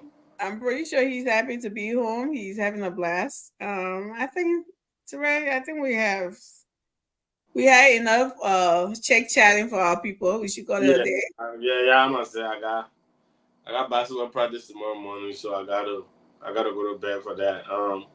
But yeah, great show. Fantastic time hanging out with you, Amy. Just the two of us. The host and the co-host. You know, but But this was good. Next week Saturday, definitely we're gonna be talking about some real social issues. You know? I wanted to put this out there, like what we're talking about today. We got a group, you know, for the Liberians. We're trying to bring that. No, but you need to find a special day for that though. And you know, you can't bring that on a fly like that. Why we already exiting? You bring No, it's not. I'm not talking about that. I'm just saying we'll have to set up. I was just saying that we'll have to find a date and letting the people know that we'll be doing this like more like social, you know, time and stuff. Right. And so on a weekend like this, we might be doing that. Or sometimes on Sundays. Who knows? If anybody want to air that program on Sunday and do that to get the platform going. And something for all of you diasporans in Liberia, in the diasporas. You are automatically a part of it because that's what the organization is about. So, but we'll go more into that. And once we set that, we'll be coming on every Saturday to talk about that, to do awareness, to talk about it, and let you guys, everybody chip in, and you know, a lot of good things behind the scene, right? For our country, Liberians, you know, in the diaspora, they are trying, they're putting their heads together, how to help build and develop Liberia. We know it's not just going to be the government, right? Things like you heard the finance minister. You have some sector and some ministries, people are going out, right? To something, resources for themselves, and not depending on the government, because things are sometimes things are a little convoluted, like my brother always like to say.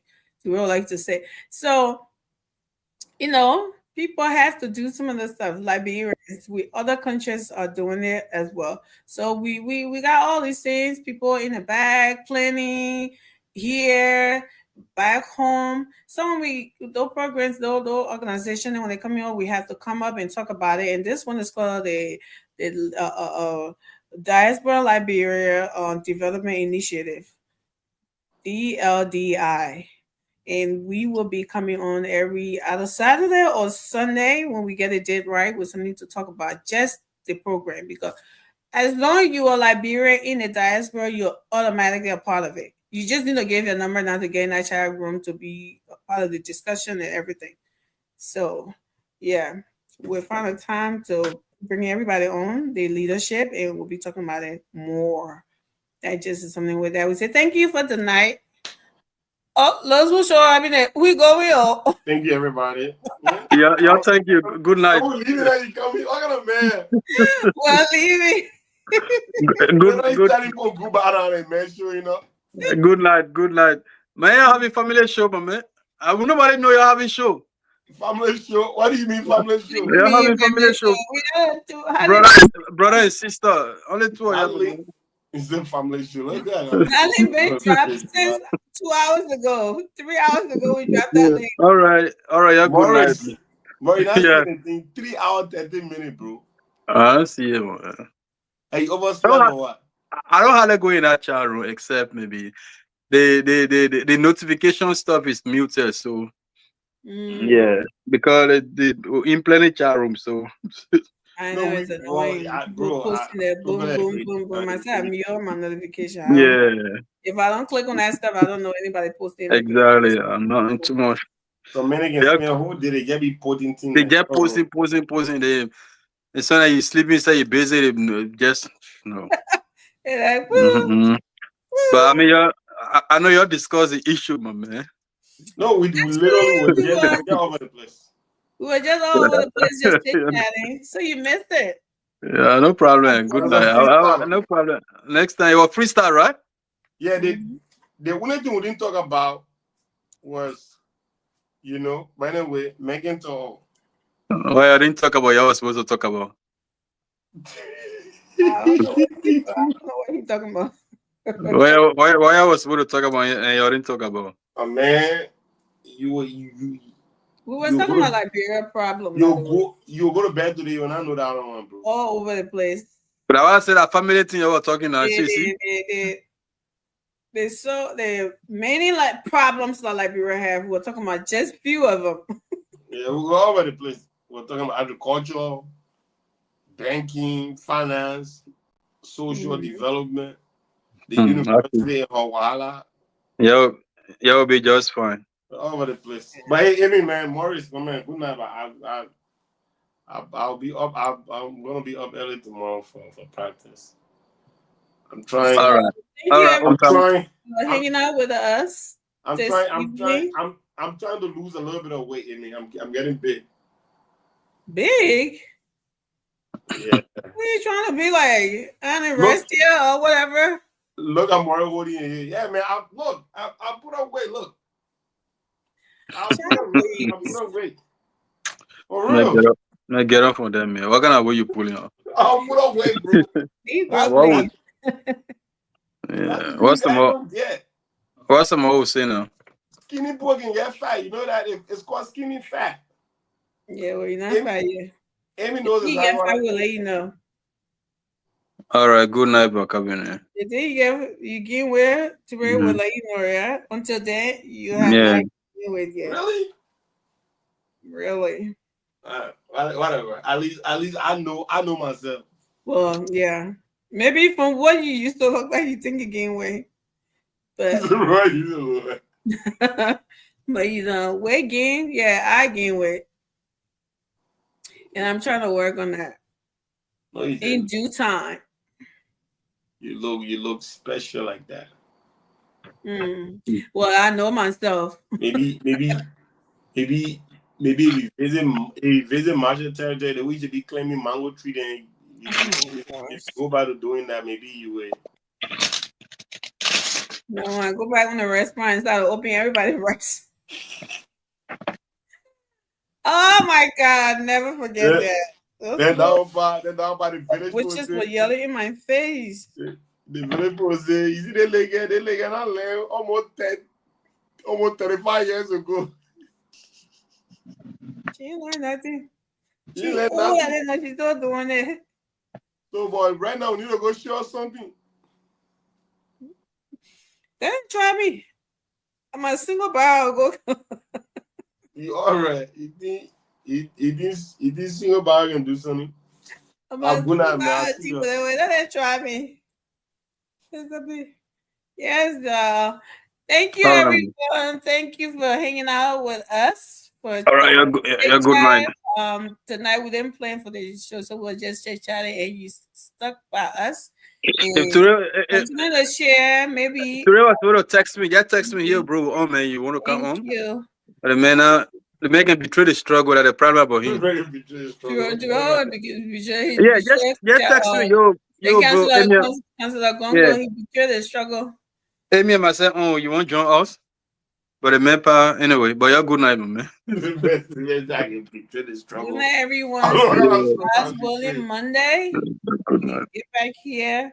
If anything, any emergency will be on Sunday, but until then, we'll see you, God's willing, Monday. No problem.